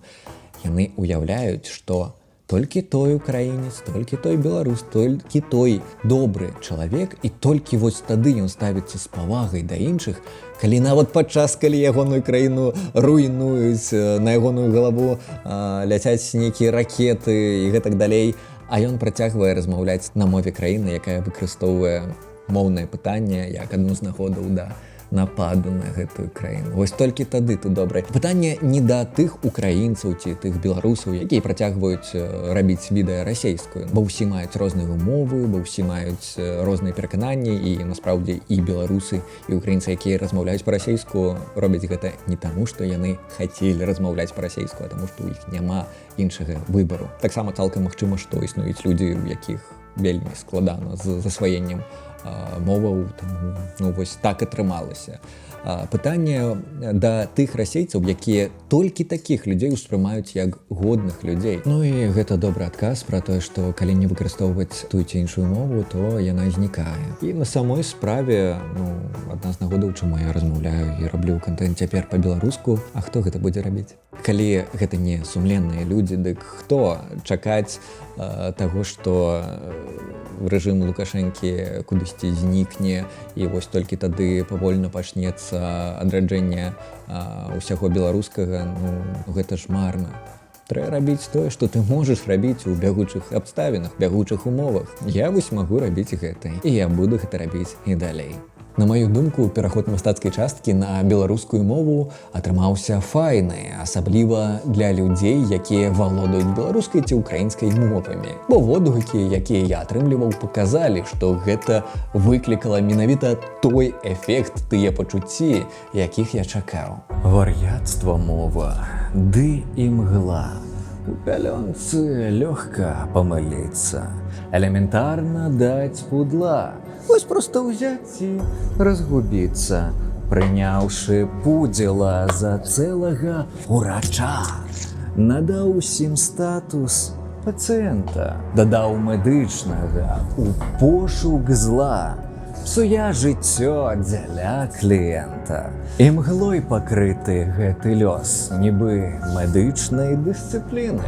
І як жа нам заўважыць плёс і не загінуць пад іх кпіны? Акрамя таго, такі пераход працуе як спасылка на серыю гульняў Аргем, дзе з персанажам Пудзіла таксама быў выкарыстаны падобны мастацкі троп. Переход Джокера на белорусскую был просто шикарным. Образцовый пример не только идеальной подводки, но и визуализации. Я реально на секунду подумал, что видел это висло прямо как в той сцене с Пугалом из Arkham Asylum. Так, докладно так. Очень жаль только, что из-за своей ксенофобии и ненависти к другим культурам многие пропустят или не оценят такой труд. Калі человек не здольны успрыняць просто пачатковы дисклеймер, то, ведаеце, мне не надта шкада, што ён не здольны пабачыць прыгажосць такога мастацкага пераходу. І сапраўды я пэўны час разважаў над тым, а як зрабіць гэты пераход. І адзіная думка, якая мяне вось так зачапілася моцна, гэта выкарыстаць менавіта тое, што я зрабіў, але семантычна па сэнсах звязаць гэта было даволі складана, і таму я і назваў тую частку відэа, дзе адбываецца пераход мова вар'яцтва. Бо сапраўды тут можна знайсці пэўныя паралелі з медыкалізацыяй вар'яцтва. Таму так, я вельмі ганаруся тым, як атрымаўся гэты мастацкі пераход, і на маю думку, гэта сапраўды вельмі цікавае выкарыстанне вось такога пераходу. Ну і шчыра кажучы, я наогул нідзе не заўважаў, каб штосьці падобнае ў якасці перахода выкарыстоўвалі у аповедзе, звязаным з сэнсам і як мастацкі троп. Таму гэта ўсё спалучылася ў тым відэа, і мне вельмі падабаецца, як гэта выглядае. Ды і гэта ў чарговы раз падкрэслівае тыя тэзы пра псіхіятрыю ды вар'яцтва, ягоную медыкалізацыю, якія прыводзіліся ў відэа. А можа, паспрабуем адхадзіць таго, чый лёс зусім благі? Ба, да куды нам прытуліць усіх, хто мае розныя мазгі? Дарэчы, з беларускім найменнем Рыдлер былі пэўныя складанасці, бо, напрыклад, па-ўкраінску ён гучыць як загаднік, калі не памыляюся. Але па-беларуску гэта дужа падобна на загадчыка, а загадчык у нас можа быць хіба што на якой-небудзь катедры універсітэту, а таму той, хто пакідае загадкі, будзе загадкавікам. І заўважу, што ніводныя механічныя мазгі не перакладуць гэтае слова, бо ў іх то загадчыкі, то нейкія калькаваныя з расейскае загадучнікі. Пра сцень аўтарытэта быў згаданы расток, цёмны як вендэта, у людскасці выток. Ды кожны, хто пабачыў расліны гэтай плён, сярэдзіне адзначыў сумленне, як праклён. Той голас, што ў цішку ледзь мовіў: «Эй, спыніся!» Не быў пачуць спачатку, а потым азірніся. Про стихи полностью согласна. Стихи для себя пишу только по-украински несравнимо красивее, чем русский. Я той самае казаў пра вершы загадкавіка, бо калі я мастацкі перакладаў іх з расейскай на беларускую, яны атрымаліся лепш, глыбейшыя, ды больш усякіх сэнсаў з аргаму. Шчыра кажучы, я не ведаю, з чым гэта звязана, магчыма, з асаблівасцямі рыфмы ў беларускай. Магчыма, мне эмацыйна гэта бліжэй, і таму я неяк з большай зацікаўленасцю да гэтага ставіўся. Чыннікаў на самой справе тут багата, але тое, што па-беларуску мне падабаецца значна больш, дакладна так. Ну і працягваем маіх улюбёных рашыстаў, якія дэманструюць свае разумовыя здольнасці. Вядома, што яны кіраваліся нейкім заклікам пакідаць пэўныя паведамленні, пэўныя каментары, і хутчэй за ўсё з пэўным тэкстам, таму яны нават не спрабавалі неяк зразумець, і большасць каментароў яны дужа падобныя, однотиповые. И вот один из головных, он был про гроши. Например, сначала он открестился от русской аудитории, а как деньги закончились, так сразу прибежал и перестал на змагарском разговаривать. У русофоба закончились бабки. Деньги кончились, язык сменил. Ну, мабуть, у рашыстаў зменны язык. Яны яго, мабуть, вымаюць, не ведаю, перад сном кладуць кудысьці на палічку, але я не вельмі уяўляю, як гэта магчыма з фізіялагічнага гледзяшча. Кушаць хочацца. Такіх безліч. Але яны неяк забываюцца, што расійскі сегмент Ютубу не манетызуецца з пачатку паўнавартаснага ўварвання. Яны нават не ведаюць пра тое, што я ніколі не рабіў на сваіх каналах ніякай рэклямы, бо гэта моя прынцыповая пазіцыя. Таму, так бы мовіць, страчваць рэкламадаўцаў з Расіі для мяне наогул ніколі такога пытання не стаяла, бо я не раблю рэкламу. Яны нават не ведаюць пра тое, што Patreon не падтрымлівае карткі з Расіі, то бок нават з гэтага гледзяшча, з гледзяшча падтрымкі аўдыторыі не вельмі зразумела, як стасуецца расійская аўдыторыя ды грошы. Аднак гэтая надзвычайная зацікаўленасць вось у гэтым пытанні яна падкрэслівае менавіта тыя каштоўнасці, якіх прытрымліваюцца ўласна рашысты. Мне цікава, што яны пабудавалі такі металагічны свет і нават не заўважаюць відавочных сведчанняў таго, што гэты свет ілжывы. Гэта дужа падобна на паводзіны людзей, якія маюць высокі паказнік правых аўтарытарных рысаў асобы. То бок яны таксама будуюць нейкі такі міталагічны свет і не бачаць нічога, што супярэчыць гэтаму свету. І вось мы па такіх паводзінах можам меркаваць, што ў рашыстаў таксама гэты высокі паказнік правых аўтарытарных рысаў асобы. Кушаць захацелось, денег мало стало.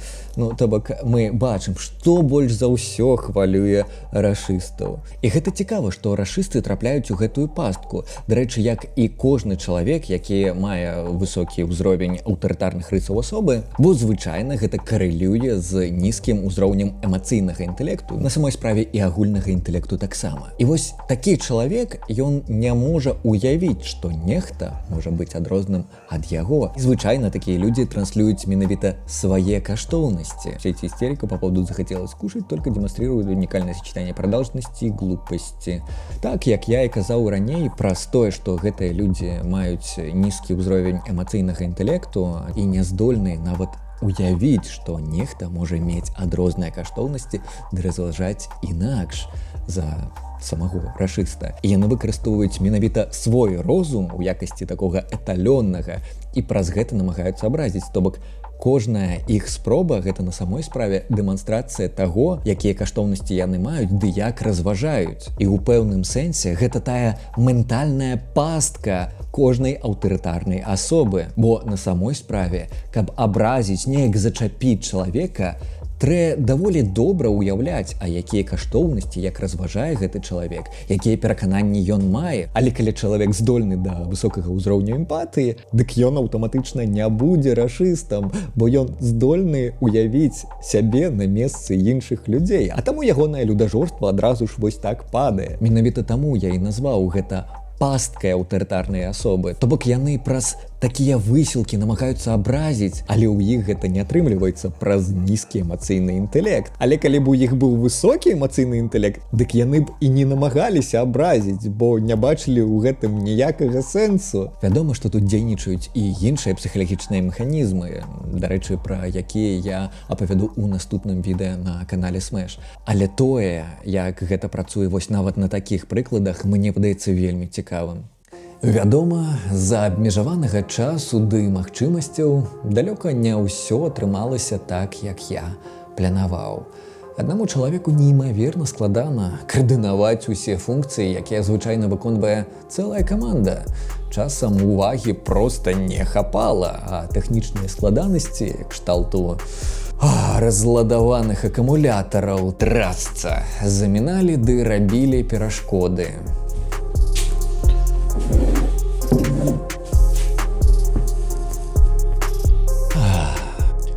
Гэта быў апошні дзень здымак у мастацкай частцы ўзаемадзеяння Джокер Крэйн.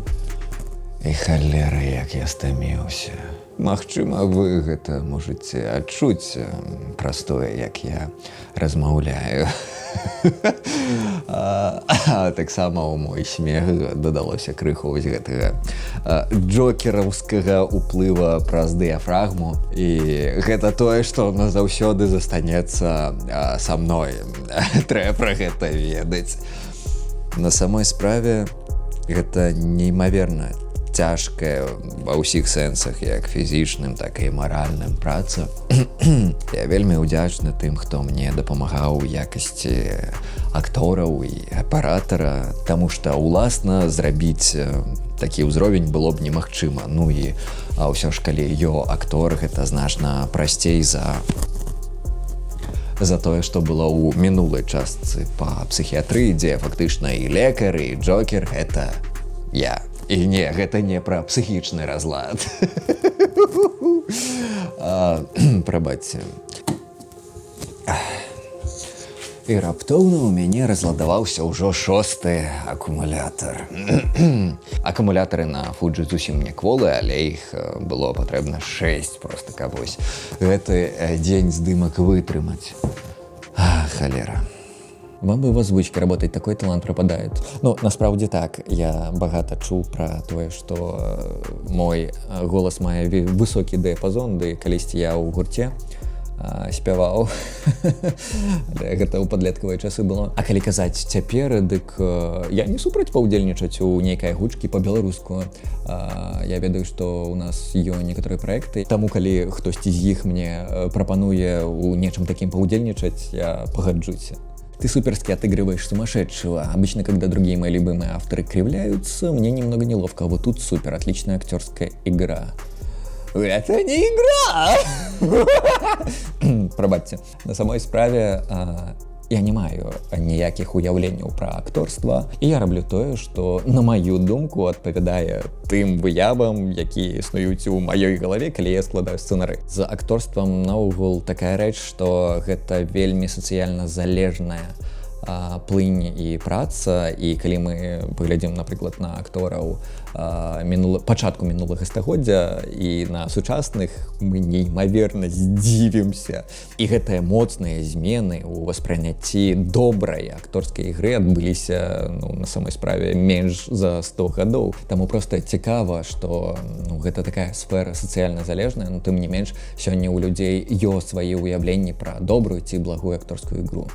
Дзякуй за высокую ацэнку. Адзінае, што я дадаў да свайго Джокера, гэта вось той самы уплыў праз дыяфрагму, бо я заўважыў, што ў найбольш такіх кананічных актораў, якія агучвалі Джокера ў розных відеагульнях ды мультфільмах, была агульная рыса, яны ўсе вельмі моцна выкарыстоўвалі дыяфрагму падчас смеху.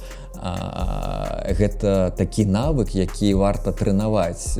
Непадрыхтаванаму чалавеку даволі цяжка будзе не тое, каб доўгі час так смяяцца, але проста каб вось падключыць гэтую дыяфрагму. Ну, шчыра кажучы, гэта вымагае пэўнай ступені трэнаванасці цела, бо гэта ж цягліцы, якія ўплываюць на дыяфрагму. Сам гэты джокераўскі смех, ён вось ужывую, не праз камеру, даволі моцна дэмаралізуе. Ён успрымаецца як жахлівы.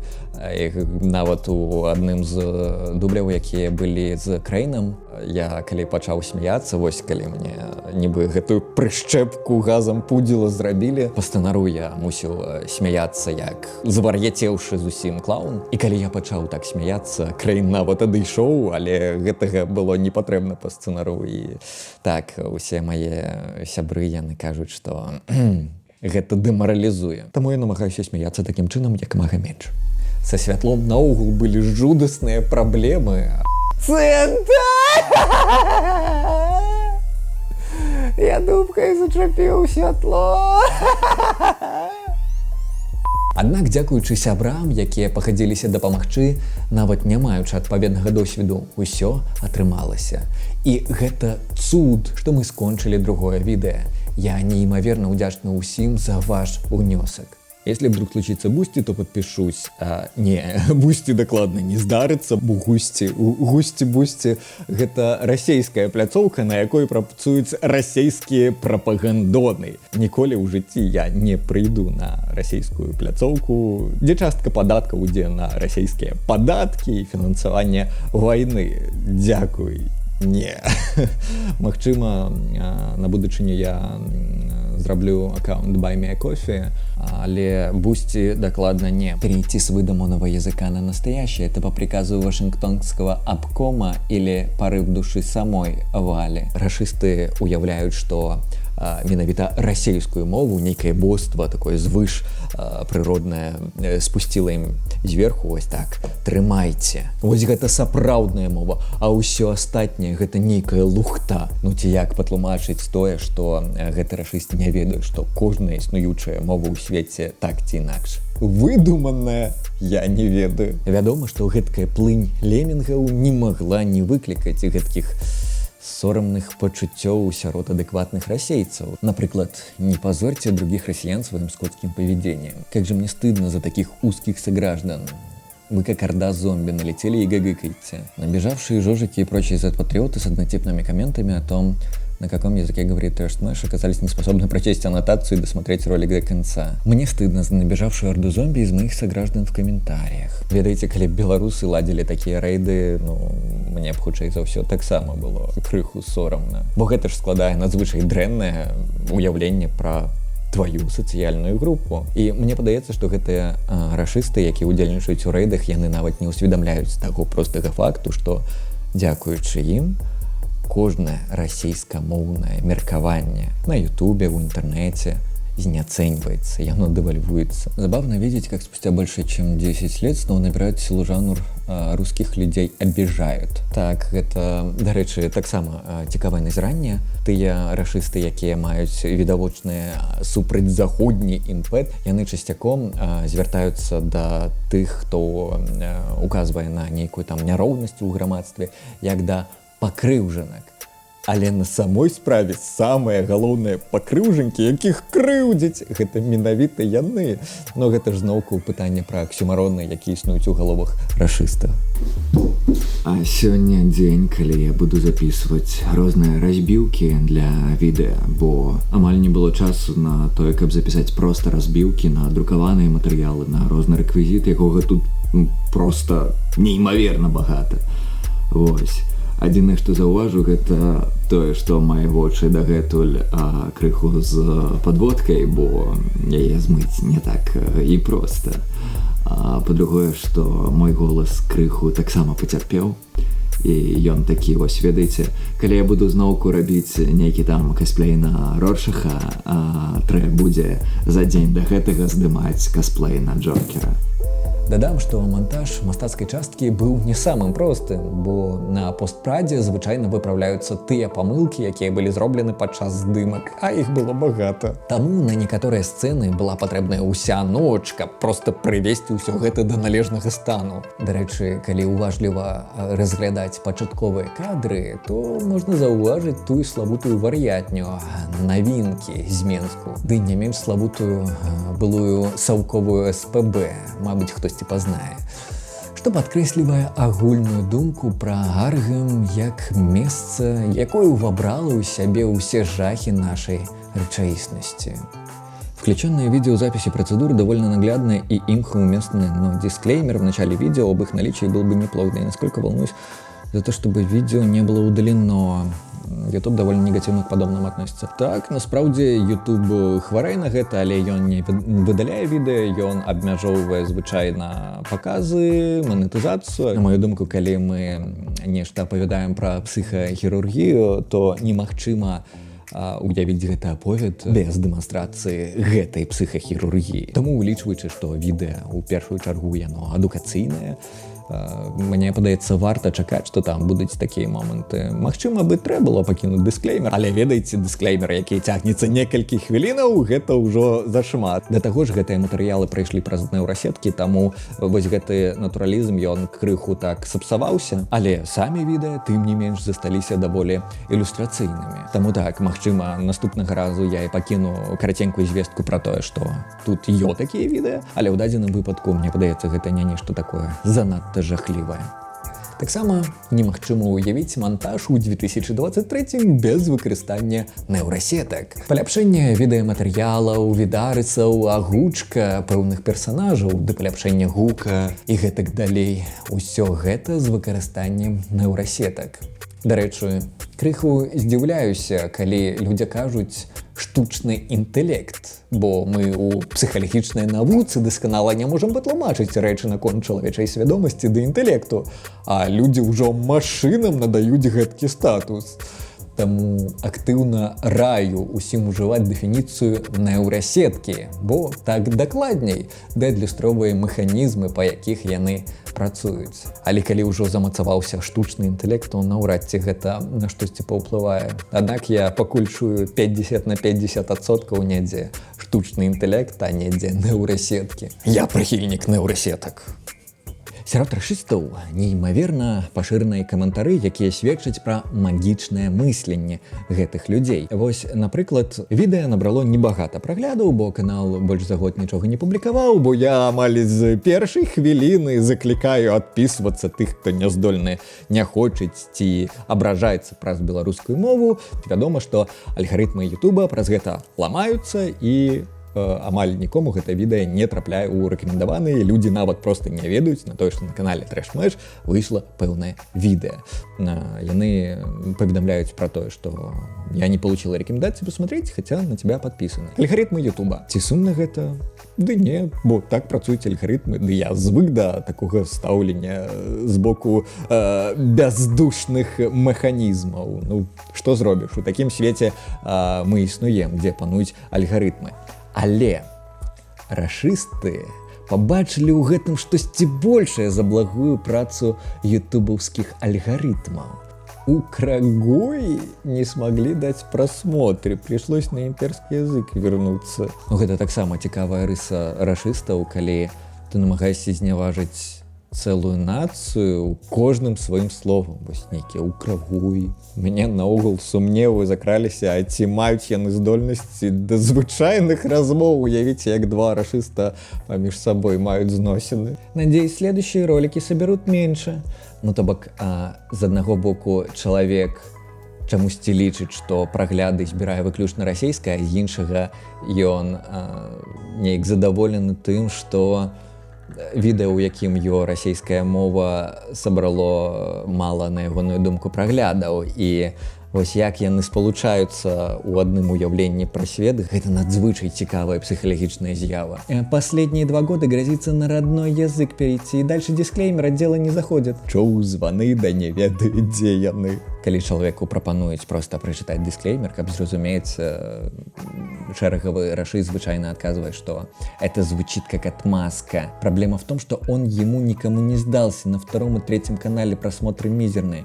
Я не разумею, ну, мабыць, у воспрыняцці шэрагавага рашыста больш за 50-60 тысяч праглядаў гэта нейкія мізерныя прагляды. Але улічваючы тое, што моя мара гэта выкладаць біялогію для аўдыторыі ад 20 до 150 чалавек, ну, хутчэй за ўсё, гэты рашыст палічыў мяне вар'ятам проста за тое, што я маю такую мару. І сапраўды я канчаткова сфармуляваў для сябе, чаго я прагну, і гэта працаваць у той ці іншай навучальнай установе, ды проста выкладаць біялогію па-беларуску. Вядома, што гэта немагчыма, пакуль існуе рэжым Лукашэнкі. Ну і менавіта з гэтай нагоды ён мусіць ісці як мага хутчэй.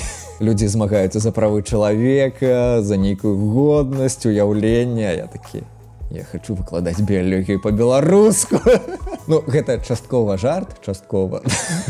Але відавочна, што, ну, так, моя мара, яна наогул не звязана з нейкай велічэзнай аўдыторыяй. Я не ведаю, ну, чаму уяўленне гэтага рашыста 100 тысяч праглядаў нейкіх гэта мала. Мне падаецца, наогул мае відэа не збіралі вялікую колькасць праглядаў амаль ніколі.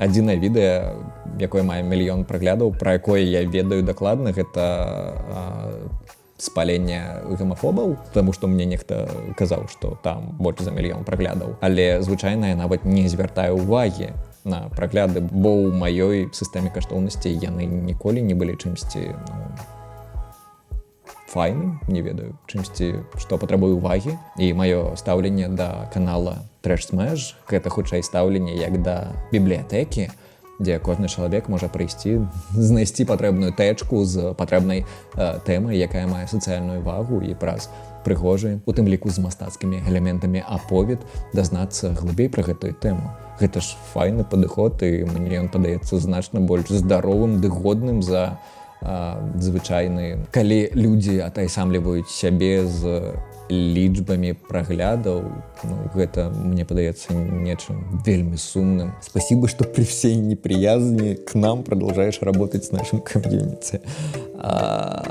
наўрад ці можна казаць, што я маю непрыязнь.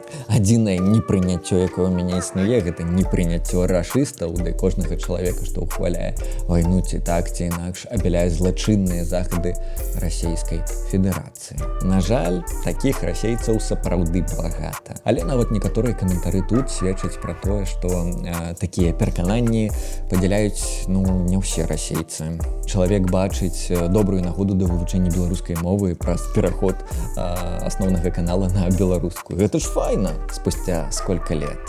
Всегда, заўсёды, заўжды, заўсёды. Дякую. Рада возвращению Валентина и спасибо огромное за субтитры. Как я вроде поняла, из дисклеймера они будут на всех последующих видео. Так, докладно. Не вижу абсолютно никакой проблемы с освоением языка или потребности в параллельном чтении, ведь это видео-эссе. Его старались, снимали, проработать глазами банальное уважение к труду. Человек разумеет. Лично для меня жалко, что с русского уходишь в тёжи, сабы читать не очень удобно, но не страшно. Главное, что материал станет качественным, польза от просмотра не попадет. Мне падаецца, гэта дарослае стаўленне да гэтага пытання. Тым больш, што на асноўным канале на Трэш-Мэш праз часткова тэхнічнае абмежаванне, часткова праз мэту выкарыстаць пераход у якасці мастацкага тропу. Я раблю гэты пераход паступова, і мне падаецца звыкнуць да гэтага прасцей. Я на русском тебя такого супер умного не с первого раза понимала. Так что переход на белорусский вообще никак не меняет факт того, что надо 7 раз посмотреть, чтобы понять о чем. С Новым годом, родной. Рада, что ты еще жив. Всех благ. Вось толькі блага мне раіць не трэба. Дякую за каментар. Беларуская мова файна. Трохі здзівавала, але выйшла добра. Дякую за каментар. Ну і мае думкі агулам наконт усяго гэтага рэйду, які зладзілі рашысты.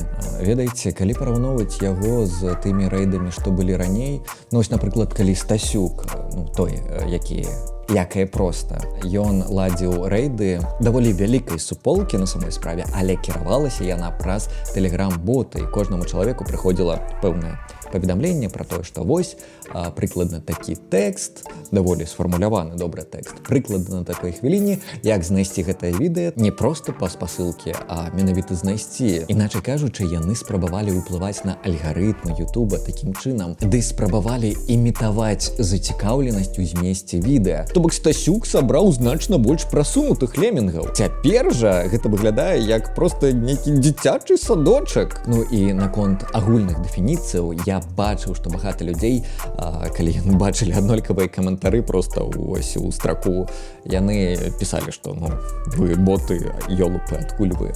Але на мой погляд дэфініцыя боты зусім не адпавядае таму, што робяць гэтыя людзі, бо боты атрымліваюць усё ж дробную узнагароду за сваю няхай сумнеўную працу, а гэтыя людзі не атрымліваюць нічога, акрамя пачуцця агульнай мэты. Таму дэфініцыя лемінгі значна больш дакладная. Раю ўжываць менавіта яе. Бо боты ўжо састарэлая частка арго. Але самая ганебная рэч, якая мяне сапраўды раззлавала, ды на самой справе заўсёды злавала, гэта тое, што гэтыя ёлупы намагаюцца абразіць не толькі мяне.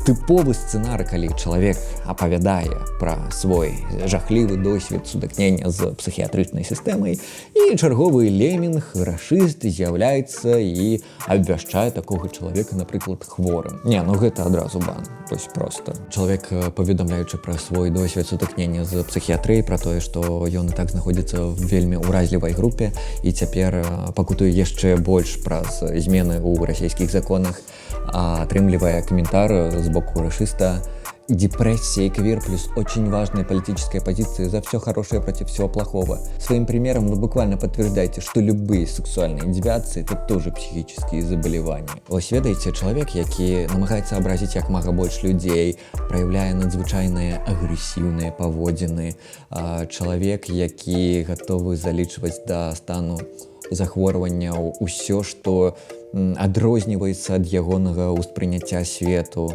Вось ён сябе лічыць здаровым. Хаця відавочна, што з псіхіятрычнага гледзяшча хутчэй ён уяўляе сабой небяспеку для грамадства. Жахлівы досвед. Меня один раз положили обманом в государственную психушку. Совершенно здоровый человек с легкой депрессией. Знаете, я могу на 100% сказать, что у здоровых людей там просто ломается психика. Люди с проблемами еще больше обретают проблем с психическим здоровьем. В целом ощущение, что в подобных заведениях работают последователи Гитлера. Людей там за людей не считают. К ним относятся хуже, чем к скотине. Зноўку звяртаю вашу увагу нават не на гэты каментар, а на тое, як рэагуюць на яго рашысты. Што ў галовах у гэтых людзей? Чалавек выказвае падзяку, на што атрымлівае «Вы жалкае нічтожество без каплі самаўважэння». Самапавага ва ўспрыняцці рашыстаў у тым, каб згуртавацца, а па спасылкі зрабіць рэйд на пэўнае відэа, абразіць як мага больш людзей, і тады яны адчуваюць сваю чалавечую годнасць. Я не ведаю, ці жартаваць пра тое, што чорнае гэта белае, белае гэта чорнае, ці і так усё зразумела. Што адбываецца ў галаве ў чалавека, які абірае такія паводзіны? Нават гэты сам удзел у рэйдзе, гэта ўжо, на маю думку і ў маім успрыняцці, вельмі ганебная рэч, бо гэта сведчыць пра тое, што твае перакананні ды ўяўленні пра свет такія кволыя, што ты не здольны іх уласна абараніць. І дзеля павелічэння ўпэўненасцю цябе трэ гуртавацца ды ладзіць такія напады. Але рашысты не бачаць у гэтым нічога ганебнага. І на самой справе гэта звычайныя паводзіны людзей, якія маюць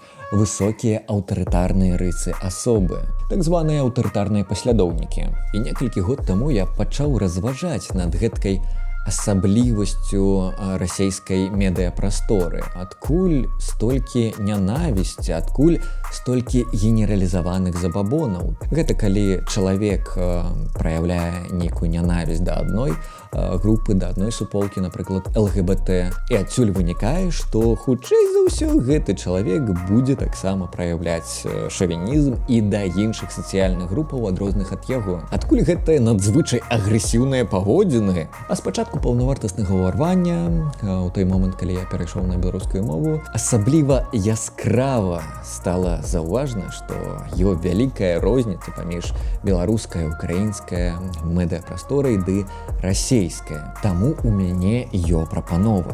У наступным відэа правесці псіхалагічнае прэпараванне рашызму як сукупнасці рысаў асобы, ды дазнацца, адкуль ідуць такія надзвычайныя паводзіны. Таму, спадзяюся, хутка пабачымся.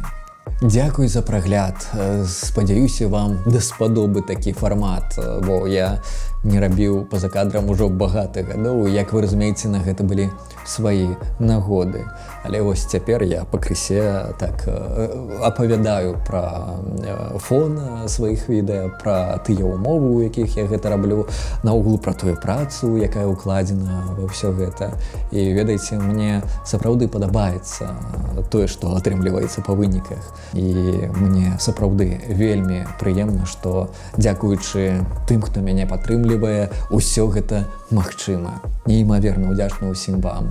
Трэба дзякаваць усім, хто дапамагае мне ў гэтых здымках, таму што калі б не яны, мне было б значна цяжэй. Таму усе пляскаем у далоні. Ось, твары паказваць я не буду, бо гэта натуральна небяспечна. Да пабачэння!